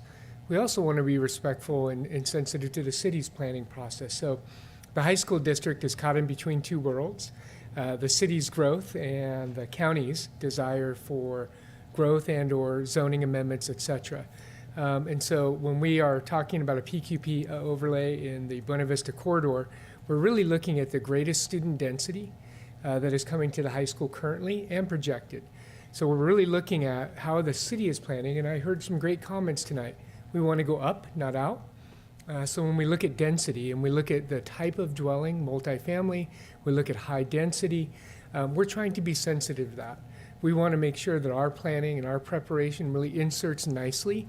We don't want to be an impediment. We actually want to be somebody that's planning well with you. So when we look at the Buena Vista corridor and we look at the prospect for growth, it makes sense to create a walkable, bikeable, family-oriented community. And our community is responding to that. When we're meeting with parents, we have our K-8 parent nights right now. We just met with families at Calaveras. And they mentioned all of that. They mentioned creating a community school. So what we're trying to do is just insert ourselves nicely. We respectfully ask that we have that opportunity. And if there's any questions, I'm here for you or Jeff as well. I think we're all supportive of that concept. Thank you. I appreciate it greatly. Is there any public comment for this item? There does not appear to be any public comment in chambers or via Zoom. Thank you. Public comment is closed. Are there any questions from the commissioners before we go to the next item? No. I just want to know the exact area. I don't think they so can there's give not. an exact Okay, area. okay, I'm sorry. Just want to make sure. Perfect. Okay, and yes, I'm supportive of the new high school. Okay, thank you. Next item, please. Thank you so much, Chair Gibson and members of the commission. The next item is a transaction for business rules and regulations of the planning commission or for planning commission meetings. Let me just open the one that we presented. And so if it's okay with the chair and the commission, we'll highlight the rules and regulations. We can go either one by one and see if we have comments, or just I can go through them and then you just let me know if you I have. don't even think you have to go through them. Yeah, absolutely. I think we've all reviewed them. I just have some Okay, suggestions. that's even better. And I'll open it up to the That's even better. the other commissioners first. Sure. If you have any changes you'd like to see to the procedures for the transaction of business. Not at the moment, I don't. Go ahead. Commissioner Toledo? Okay. So I would like to see it codified that the Director of Planning and Building will work with the chair on the agendas. And I would like to see that we get our packets on Wednesday, the week before the meeting, so that we have time for a larger packet to actually review it, because we are, in a sense, we're generally volunteers. For the most part, we all have full-time jobs. And I would like to see that the chair has the authority to cancel a meeting if need be. And those are the 3 changes I'd like to add. What are the thoughts of the commissioners? That sounds good to me. That's okay. Okay. Do we need a motion for that? For the cancellation of meetings, do you want to add that it could be done by the chair or a majority of the commission? Sure. I mean, either way. Yeah. I would suggest that. It makes it more doable if, Okay. you know, that. So either one can do it, Sure. right? We don't have to have a meeting to cancel a meeting? Right. Okay. That sounds great. And yes, motion. A motion. Is there a motion to add those 3 changes to the rules? I make the motion, we add those 3 changes to the rules. Is there a second? I second that. All those in favor signify by saying aye. Aye. Aye. Aye. 3-0, thank you. Thank you. And then my understanding is that this goes to the board, and then the board ratifies the change in order to make it work? Because that's how it's been done at least once before. It went to the board for their ratification. That's my understanding. I do what I have here is just a planning commission resolution. I didn't find a board resolution, but Can you bring these to the board Yeah. so that they ratify it, please? yeah, that can Thank you. be, yeah, that can be Okay. definitely done. Did we do public comment on this item? Oh, There is no public comment in chambers or via Zoom. Wonderful. The next item, please. thank you, Mr. Chair. Let's see. This next item is the development review and permit streamlining. It was requested by the Planning Commission as one of the future agenda items to bring to the Planning Commission. And we're here to provide you with an overview of what the law indicates, and then what staff, the implementation of staff for the permit streamlining. So Government Code Section 65920 basically indicates that this chapter shall be known as the Permit Streamlining Act. The purpose is in order to expedite the processing of permits for development projects by imposing time limits within which state and local government agencies must either approve or disapprove permits. So essentially, the Government Code says there's timelines that you as a local agency need to follow. Otherwise, there's consequences. For example, if you don't get back to an applicant, and I'll get into detail within a certain amount of time, then that application is deemed complete, and and then you as a lead agency have to go from there. So we'll get into that in a little bit. For example, starting with that, there's a 30-day timeline requirement. Once a permit application is on file, the agency has 30 days to inform the applicant whether the application is complete. So what I want to just make emphasis on is this is for discretionary permits on this particular case, meaning permits that come before you for conditional use permit, minor subdivision, major subdivision. These are permits that have the discretion to be able to look at for potential reports, CEQA, and so forth. They do not apply to ministerial permits. For example, a building permit. In that regards, our process is essentially somebody submits for a building permit for an addition to a home or a new single-family home, and we internally have a 2-week turnaround process to basically respond to them and say, here's your permit, or respond to them and say, this is what we need in order for us to make sure that your application is complete. So that's different. This is for discretionary permits. Within that, we have an application list. There is a requirement that the government code requires that in our application, there's a list of items that we spell out clearly for the applicant to be able to provide those items to us, including plans, application, fees. And so we make it as easy as possible for them to indicate whether it applies or it doesn't apply. And we'll go into the application list in a little bit. As I mentioned, permit streamlining applicability is for development projects as conditional use permits, minor, major subdivisions.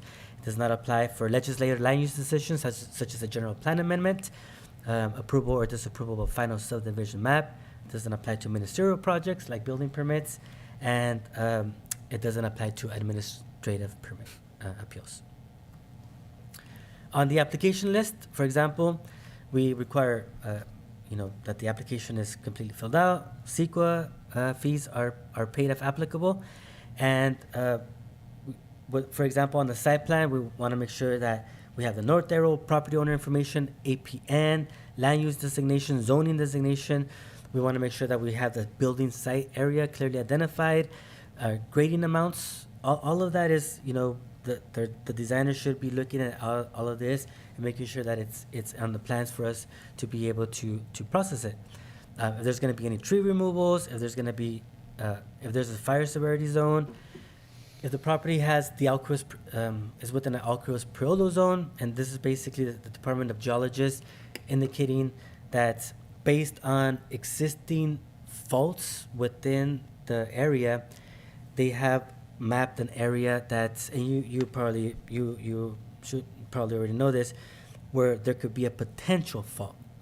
As you know, we live in a seismically active area, and so the state has identified areas where there could be potentially a fault, but we don't know that yet. And so when there's a discretionary permit, there's the ability, the potential ability for us as a lead agency to require that they provide us with a plan for trenching. They provide it to our geologist. Our geologist reviews it to make sure that it's consistent with state law, gives them the go-ahead. A trench occurs, and if a fault is uncovered, then we document it. And normally there's a building exclusion zone. Normally the geologists say within 50 feet at minimum to one side to the other, there cannot be any habitable buildings. It can be used for like roads, parking, open space. But so that's the information that we need to know in order for us to be able to make a proper determination on site layout. Flood zones, location of all easements, location of existing structures, setbacks, location of septic and wells, roadways, driveways, wetlands, creeks or streams, known earthquake faults, which, that's different than the Alcross Priolo zone, because with the Alcross Priolo, we don't know yet if there's properties that actually do know that there's an earthquake fault there, then we want to make sure that it's on the site plan and any existing ag exempt building. So all that is as part of the application that we ask the applicant that is coming before us with the conditional use permit or subdivision to provide for us to be able to make a due diligence review. So when we have this, whether it's complete or not, it gets sent out right away to all the departments: public works, engineering, fire, sheriffs, and I can go on what they look at. Sheriffs look at lighting, any spaces that may be hidden spaces that they want to avoid and want to make the recommend the site plan to be reviewed or revised. Fire department looks at ingress, egress, fire hydrants, anything like that.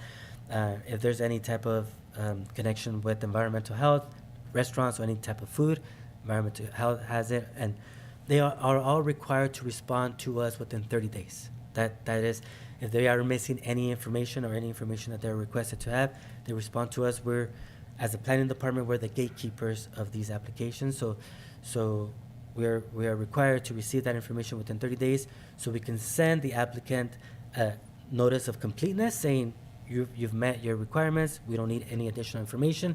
We will continue processing your application, or here's a letter of incompleteness, and here are all of the required categories that we need from you for us to be able to consider and deem your application complete. Could you stay on that slide, please? Yeah, absolutely. So 30 days is fantastic. However, I'm not understanding because that doesn't occur.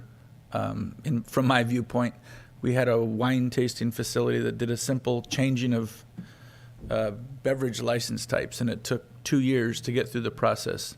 So if the state is saying, and that's from an application, so what can we do to actually make that 30 days more realistic than 2 years? Thank And you for that. I know that part of it may be the applicant, but what can the planning department do to help the applicant get through the governmental hoops? Yeah, that is something that is required by law. Definitely, I think internally we'll continue in our staff meetings to emphasize that we need to make sure that each applicant is being responded to within 30 days. That particular project, when I came in, it was already kind of going through the process. And my understanding is when it came in, it eventually got approved, and there was a bit of a hurdle that it got approved with a specific type of license.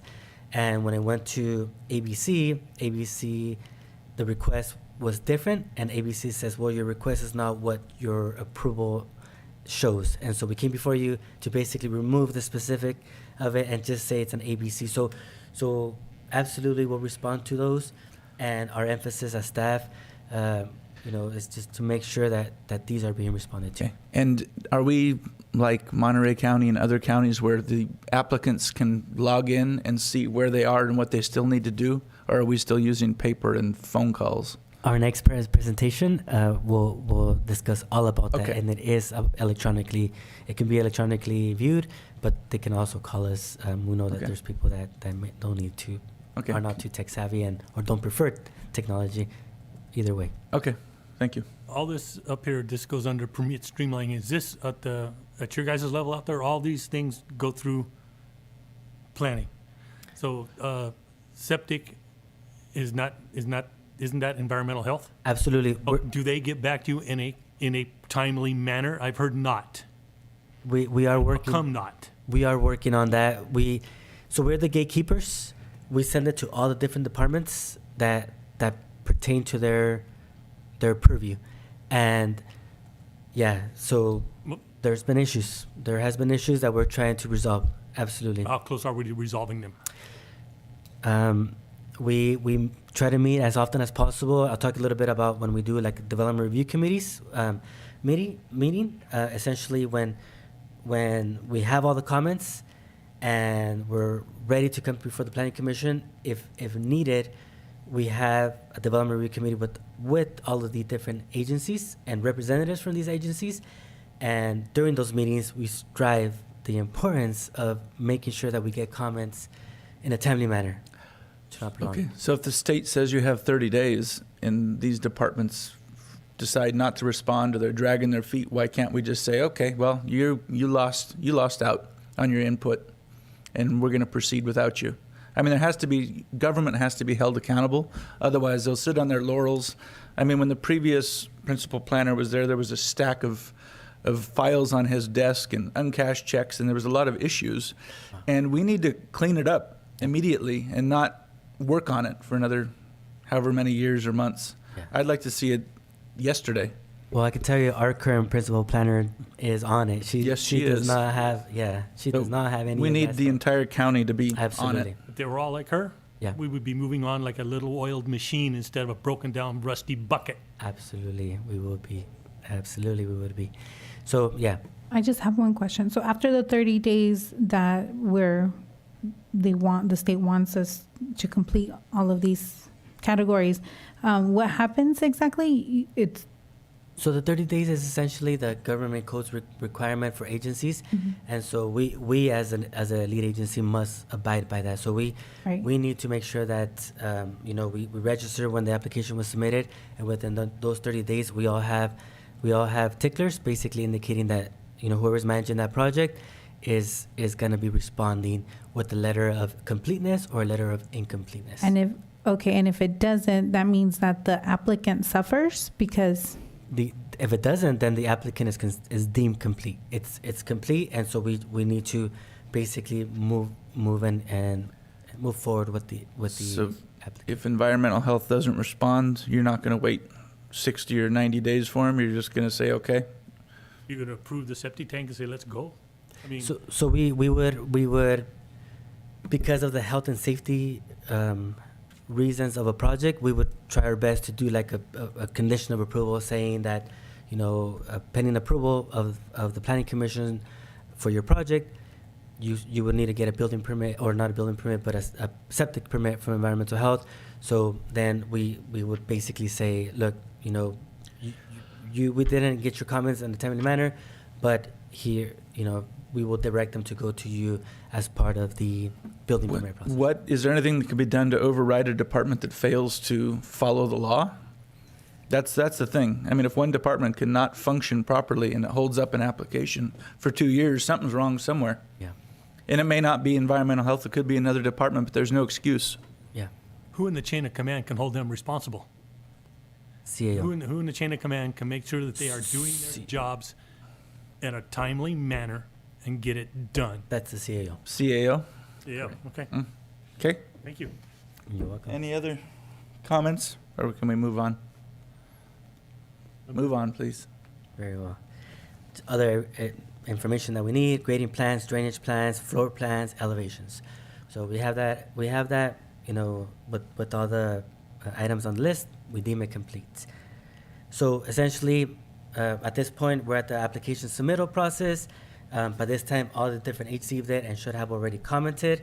If needed, we'll have a meeting with all of the different representatives just to basically be all on the same page, iron out any last comments, iron out any issues that may arise before we bring it to the Planning Commission.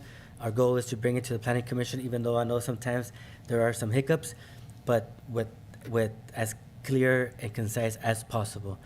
And so within all this, we also have the requirement to meet CEQA statutes. And so if we feel that there is going to be potential significant impacts to the project, whether they can be mitigated to where we can do a mitigative negative declaration, or some that may potentially cannot be mitigated, where a environmental impact report is required with a statement of overriding considerations, then we go that route, and essentially we then start that process. And that process, depending on how fast we can get the reports done, traffic studies, environmental, whatever, depending on the types of impacts that we see on the property, it can take anywhere from the example that we had with Betterville. It was once they had their application submitted, I think it was like a 6-month process, to a year or even longer, depending on the intensity of the reports and so forth. Once the environmental document is complete, I have it here 30 days. That's for mitigated negative declaration. But an EIR would require 45 days. So that we would do a notice of availability, basically indicating that we did our due diligence in preparing the environmental report. And so it's now out to all of our responsible agencies, Caltrans, state, federal, school districts, and property owners within a certain radius. And we also post it online, and we publish it in the newspaper that we have this document for anybody to review and provide comments. In a mitigative negative declaration, we are not obligated to respond to the comments, but as a form of transparency, when we present to the Planning Commission, we address those comments to the Planning Commission. Not necessarily directly to the commenter, but to the Planning Commission, just to vet all of the comments that we receive and be transparent. In an EIR, we are required by law to respond to the commenter. And so we respond to every single comment that came in, whether it just be accepted, comment noted, to a legally drafted response to the commenter, because sometimes we do get comments from attorneys. And so when we have all of that response ready from an EIR, we package it up in the document called the final environmental impact review.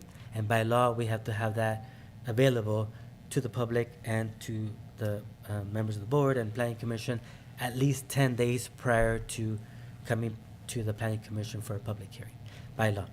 And so that's you know, when that occurs, then we do the public hearing. We must send to the newspaper a request basically indicating that there's going to be a public hearing.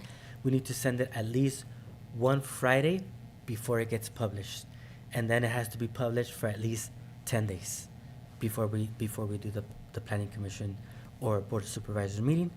And then we send notification to property owners at a certain distance, you know, at minimum 300 feet. Sometimes the planning commission may request, or the board may request, that we send out notification at a larger radius.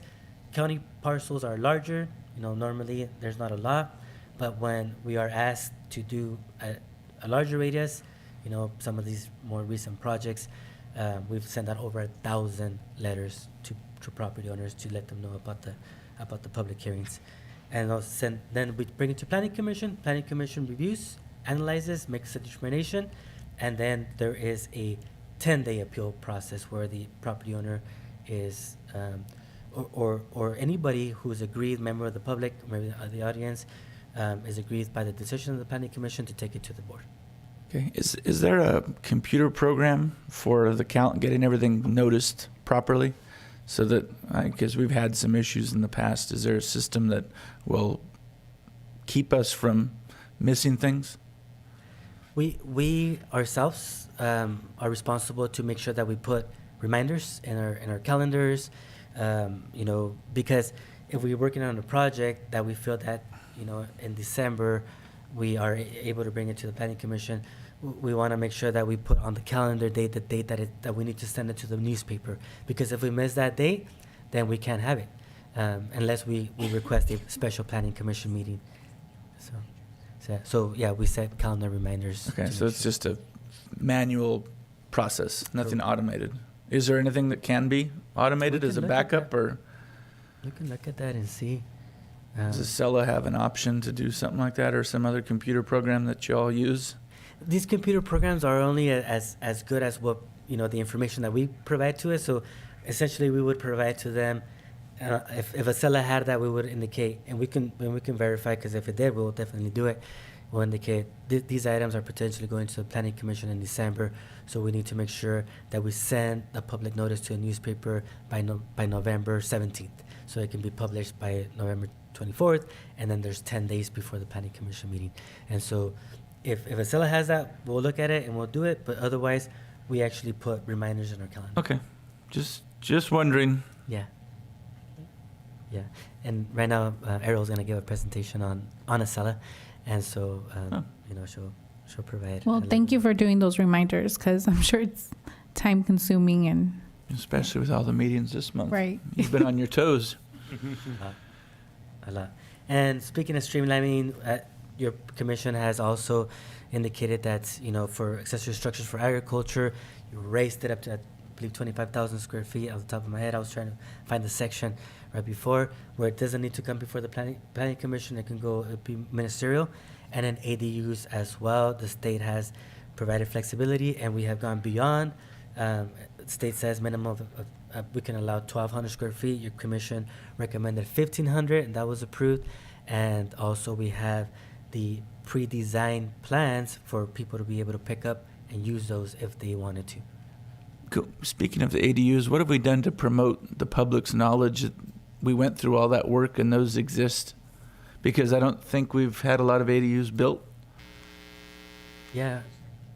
Yeah, we have a page dedicated on our website indicating that information with the different plans. And is it easier to find? Because I went to affordable housing and I couldn't find it there, so then I typed in, I think, ADUs, and I found it. But is there a way to put it on the main page under like affordable housing, since theoretically it's affordable? So it's easier to find? Yeah, we can look into that. Maybe under RMA, maybe have a link at the top. And then if we could reach out to Benito Link and Freelance and KSBW, because KSBW did a piece on Monterey County, and they had two or three, and they were quite proud of themselves. And I was thinking, well, we've did double that. Yeah. And where's our piece? Yeah. So if you could reach out to the media, that would be fantastic. Absolutely. So that concludes the presentation. Do you have any questions, comments? Any public comment on that presentation? Public comments closed. Is there any public comment? There is public comment in chambers. Yes. Julio Rodriguez, please approach the podium. You will have 2 minutes.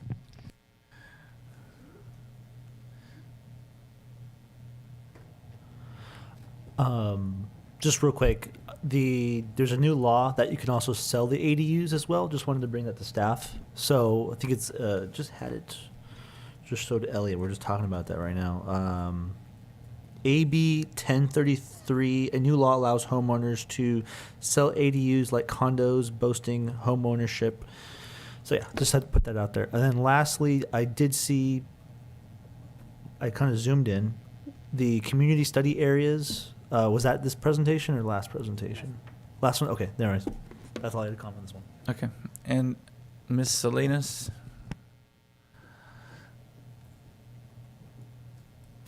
Thank you, Mr. Chair. Yeah, we were just talking about that. We both came up with a thing about we both understand ADUs can be sold. That's a state law, and I don't know. I have to research it more, and maybe your staff should research it, whether or not counties and cities are allowed to make an ordinance that prohibits the sale of ADUs. I don't know that for a fact, whether you can or cannot. I believe that the next reporting is going to be on software, because that was my question, whether with regards to the reminders on a calendar, you're doing it manually.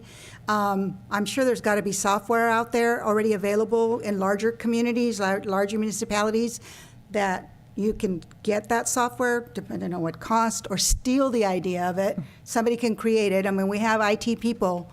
It's not that hard to code. You can get a teenager to code. I would like for the consideration into the future. I don't know how much longer newspapers are going to be around. So the publication of newspapers, I think it's going to go out. So what is there to do? What happened? Darn, I thought I was going to remind myself. An administrative ministerial permits, does that also include farm worker housing? I said it, I know it was ag buildings, but I don't know about farm worker housing. And so I'd like to, if there's an answer on that. And gosh darn it, I wish I could remember what else, and my time's running out. So anyway, thank you. Thank you. Is there any additional public comment before I close it? There is no more public comment in chambers or via Zoom. Public comment is closed. Could you respond to the farm worker housing? I wonder about that as well. Yeah, there is a law, farm worker housing law, that actually allows for a certain amount of units to be allowed in parcels that are agriculturally producing. And so that allows them to go through a ministerial process. I believe off the top of my head, it can be, if properly serviced with either septic or it could be up to 12 units, I believe, and depending on the property, or I believe it can be like a building with up to like 36 beds, off the top of my head. Yeah. And did that one have a timeline as well, if it deemed approved, if within 60 days or not? They had a timeline, I believe. I believe it's just through ministerial building permits. We would work with them, which would bring it into the category of they submit. Within 2 weeks, we get back to them and let them know if there's anything missing. They provide the information, and then we respond within a week. Okay, thank you. Commissioner Scagliotti? Yes, going back to selling the ADUs. Wasn't the idea of the ADU was to bring on family or someone that you 5-acre parcel use for an example? Okay, so they can put an ADU on there, right? Okay. So now you say you can sell them. How are you going to sell an ADU off a 5-acre parcel and break it into 2.5? You can't do that. That doesn't make any sense. So it's, I read a little bit of that legislation, but it's been a few months. And essentially, it was like you were selling the airspace like a condominium. So you wouldn't own the land, you would just own the ADU itself. And in order to implement it, you had to, I believe, have an ordinance. It's been a while since I read through it. Yes. So thank you for double checking me. And then I just wanted to actually bring up really quick where our ADUs are on the website, just since everyone is here. And we can link it to our housing page as well. Thank you. And then I also can answer the calendar and Excel question quickly. In Excel, what is a calendar program? We had been looking at it because sometimes use permits require like annual, you go back and, review it annually or sometimes every 5 years. And so we had been looking at trying to use the calendar aspect of it. It was being clunky. We were having some issues, and it was like easier to like just schedule it as like in the inspections area of Excella. So I didn't go back and really look at the programming for it. So that's something I can go back and do. It was just easier to use Outlook for calendaring. So, but I can work on working on that programming. Not a problem. We can look into that further. Thank you. And then, so if you pull up, so we go to our web page. We go to departments, resource management agency, under building,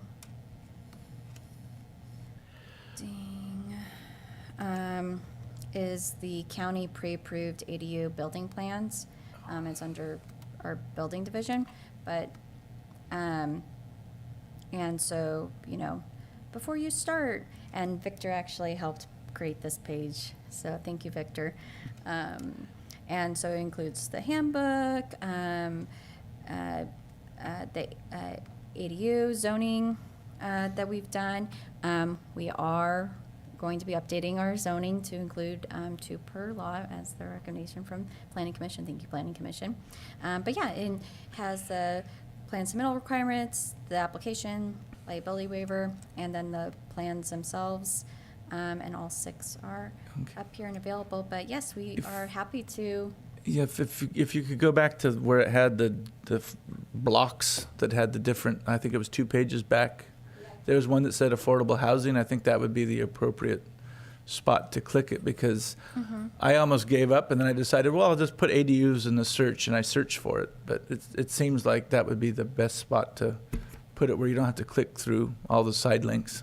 Okay. Because I'm not the most techie person in the world, and I'm sure other housing programs. Yeah. Okay. That Not a problem. We can link it I here.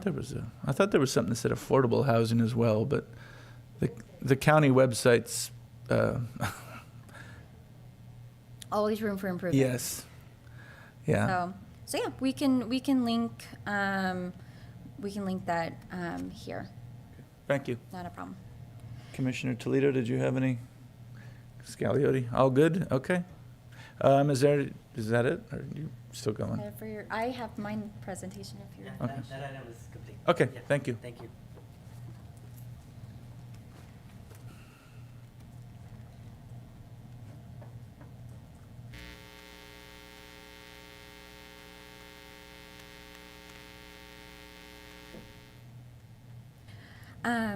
So, good evening, Chair and fellow commissioners. I will do my best to move this along since we've been here a long time. I'm just going to kind of review how we've been implementing General Plan Policy 80-5 Digital Government. That policy is essentially we should identify and implement measures to expand the public digital access to county government functions, include online streaming, meeting videos, property searches, permitting, and administrative services in order to provide the public greater access to information and more efficient services. So I'm just going to go through each of those and how we've implemented that. So if you go to our website, on the very main page, you have events on our calendars, and then you also have Board of Supervisors meetings peak agenda. If you click on the Board of Supervisors peak meeting agendas, and you know, on the top, it'll list, you know, like today's meeting or, you know, tomorrow's meeting. Down below, once a meeting's passed, so for example, Planning Commission, you can click on the year and you can go and the video is actually linked. Our clerk or assistant planner, Stephanie, has been actually all of our old, you know, videos that is, you know, recorded on YouTube are now being linked to, you know, the agendas. So so they are available for anyone to go back easily. You're not having to email the planning department and bring a USB to get the audio file. So that is how we've implemented. I have one question about Yes. that.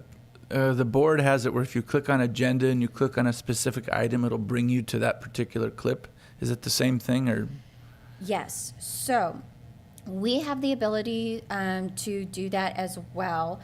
Just throughout the meeting, we timestamp it.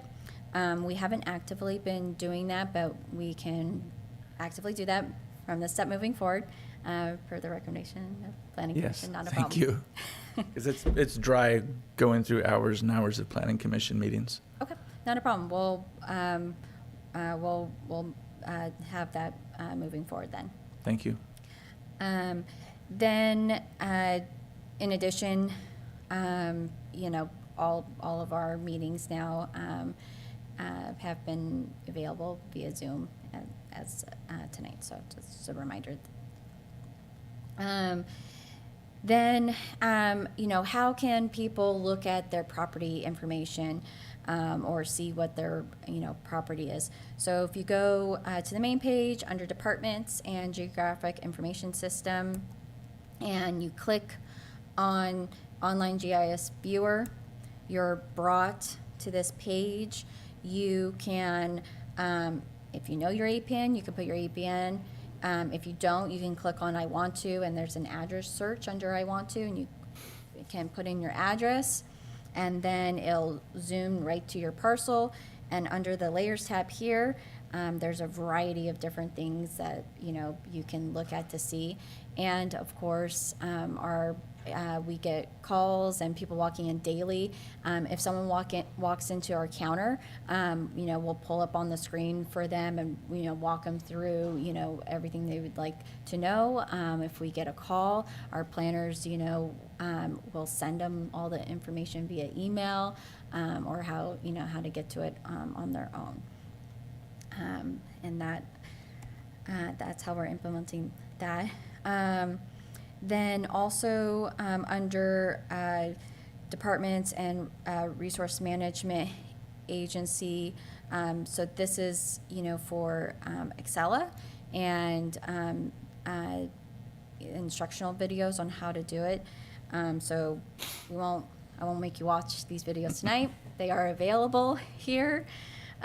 For anyone, you know, how to register for your Excella user account, how to enter a building permit, how to plan check videos. We did, when we did have our applications go live, we actually did like live presentations, and we sent it out to like all of our main builders or people that are consistently, you know, entering in applications, and so did training with our most frequent users. We do consistently, our permitechs are, you know, go through, you know, people that aren't sure how, they come in and have an appointment with our permitechs and are shown how to do it as well. So it's made available. If we need to improve upon that, we're happy to improve upon that as well. Okay. Commissioner Scagliotti, do you have a burning question? Yes. What did you do for the little small user, person that comes in, never been there before? How do you walk them through it? How do you help them do this so that they're A to Z one-stop shop? Yep, I'm so. worried about the big guy. I'm worried about the little guy. The guy who comes in with one house, is only going to do it one time in his life. Those are the ones that have the bad hang-ups right now. Let's get that fixed. Yep, so, our permitechs, I know, actually, when we have those one-time people coming in and you know, we show them, you know, how, but I'll be honest, our permit techs actually will a lot of times just do it for them. They have them email the information or bring it in the USB, and they'll just enter it for them. So we provide that service as well, because, you know, sometimes it's, you know, not everyone is computer savvy, and so we understand that. So, and just how to get to you go to permitting servicers to register for an Excel user account. You would, you know, come to this page and you click on create an account, and you would just, you know, walk through, you know, filling in the boxes, who you are, an individual, maybe, you know, one-off, and again, you're just going through kind of the steps. Once you've created your account, you know, you then can log in, and, you know, using your, you know, here's Abraham with it in his example. He did this presentation prior to the board. And then, so hello, Abraham. Nice to see you tonight.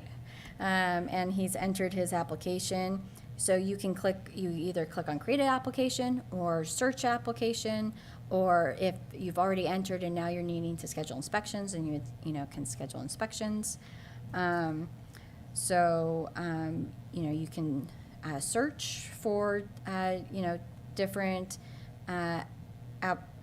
application. So we have our building, planning, enforcement, complaints. You know, you can also submit complaint services online. Of course, you don't have to do it online. We do have a form. You can just turn it in as well.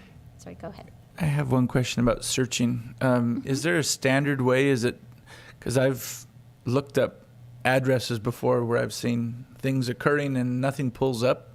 Is there a standard way of staff inputting the application for whatever permit it may be so that it's easy to find?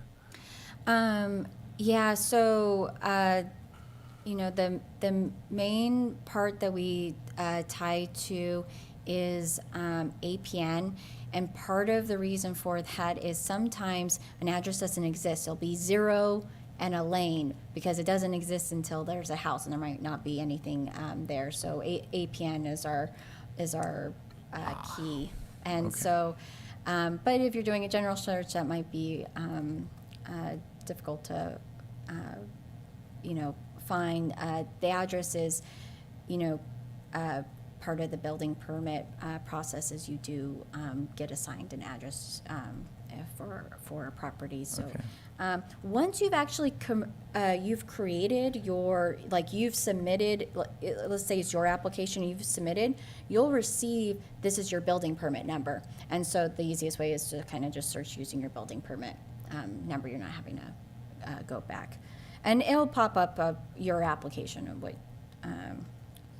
so yeah, for complaints, I'll just continue on. For complaints, you know, you just kind of enter kind of information here, you know, general, what the complaint was, any attachments, let's say you had photos you wanted to submit, review, you know, you review what, you know, you put in, and then you submit the complaint requests. And again, we still have paper forms if people, you know, we have a variety of different people within our county, and so we provide a variety of different ways to submit complaints or, you know, serve. So again, creating an application for a building permit, it's a 10-minute video, walks you through all the steps. We will not watch it tonight, but it is available. Yeah, this is just going through all the steps of creating your building permit information, you know, your location, contact, permit details, documents, review. And then we are actually notified as soon as you submit any application. Our permit techs are immediately notified, and so they go in to go check and they review. If there's missing information or information that's not clear, they're like, you know, immediately contacting to get that, so to get the permit going right away. So, part of a building permit, application, is including, the valuation, street name, detailed description, construction type, what's in there. Again, our permit techs are screening all of this, so if someone entered something not accurate, or, so in the process of, prior to us sending them an invoice, we would correct any information.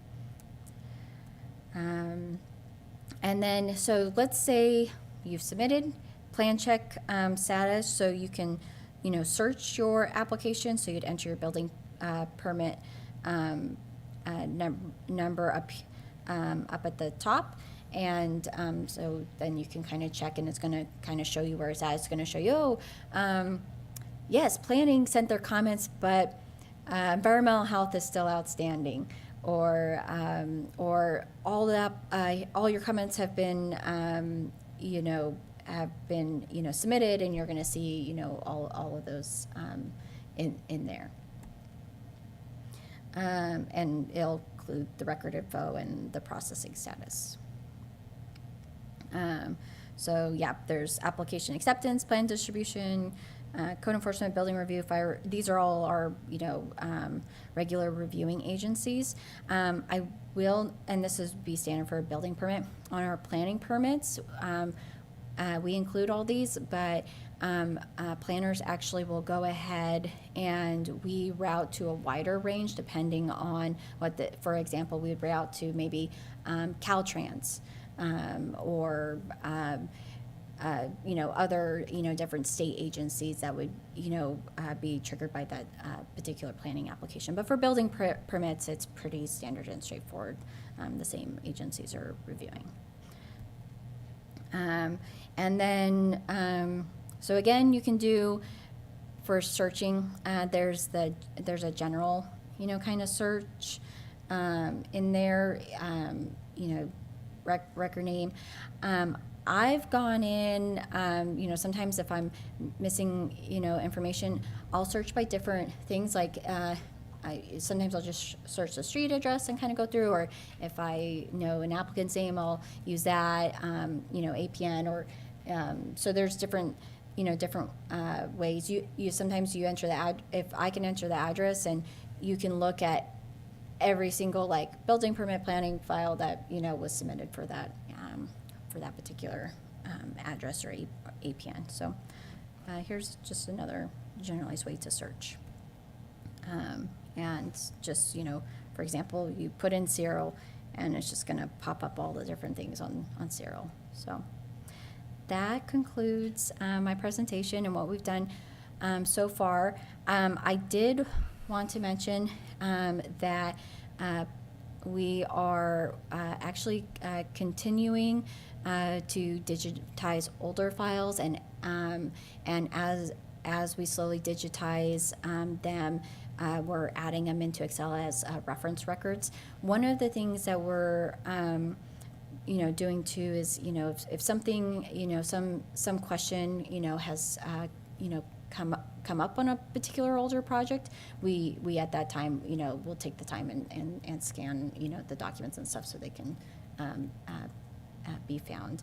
So all current applications are now, they're digitized and available for the public, and our goal is to continue digitizing all of our older files into Excel. So eventually any record will be available. Fantastic, thank you. Is there any public comment on this item? There is no public comment in chambers or via Zoom. Public comment is closed. Thank you. Are there any comments or questions from the commission? Commissioner Toledo. So as you digitize all the documents, are you going to get rid of the forms, like Physical? a physical paper? So we are not necessarily, there's certain things that, so for accounting, I believe it's like 7 years. So after 7 years, you, delete all those files. There's certain things that just can't be removed. So like we'll maintain a use permit. We'll keep that hard copy record, Right. for the life. Subject we generally have been keeping, but we're working through, maybe moving once they're digitized, moving. Because into storage. Estella, I'm asking because it's a new program, right? That the county is using. Yeah, we got it in 2017 to 2018, but it's been, slowly programming more. We, now just in the last year, we've now added public works permits into there that hadn't been in there previously. So each year we're adding, more and more. Okay, great. I'm just curious in case the program maybe shuts down and erases any records, important Yeah. records. Bill, oh, sorry, go. Would you like to ask a question? Oh, okay. So, so there's certain things where there's like a lifespan on it, where in our records retention policy, and so certain things do get tossed out at a certain time based on that record retention policy, but a lot of things are actually still kept for the exact reason our systems go down. Perfect. Thank you. Okay, thank you. And then the last thing, but before we adjourn, are commissioner announcements. Do the commissioners have any announcements? No, I don't. Okay. I will say that my frustration is not with the individuals necessarily. It's the government itself. This is my 5th year on the Planning Commission, and it's painfully slow. So it's not the individuals. If it comes off that way, it is not personal animus. It is just extremely frustrating how slow government moves, and one would hope that local government could move faster than the state and federal. We are making progress, but if I had a magic wand, I would fix everything today. So just to let you know, it is not personal. And is there a motion to adjourn? A motion we adjourn. Is there a I second? second. Fantastic. All those in favor signify by saying aye. Aye. Aye. Motion carries 3-0. We are adjourned. Thank you all.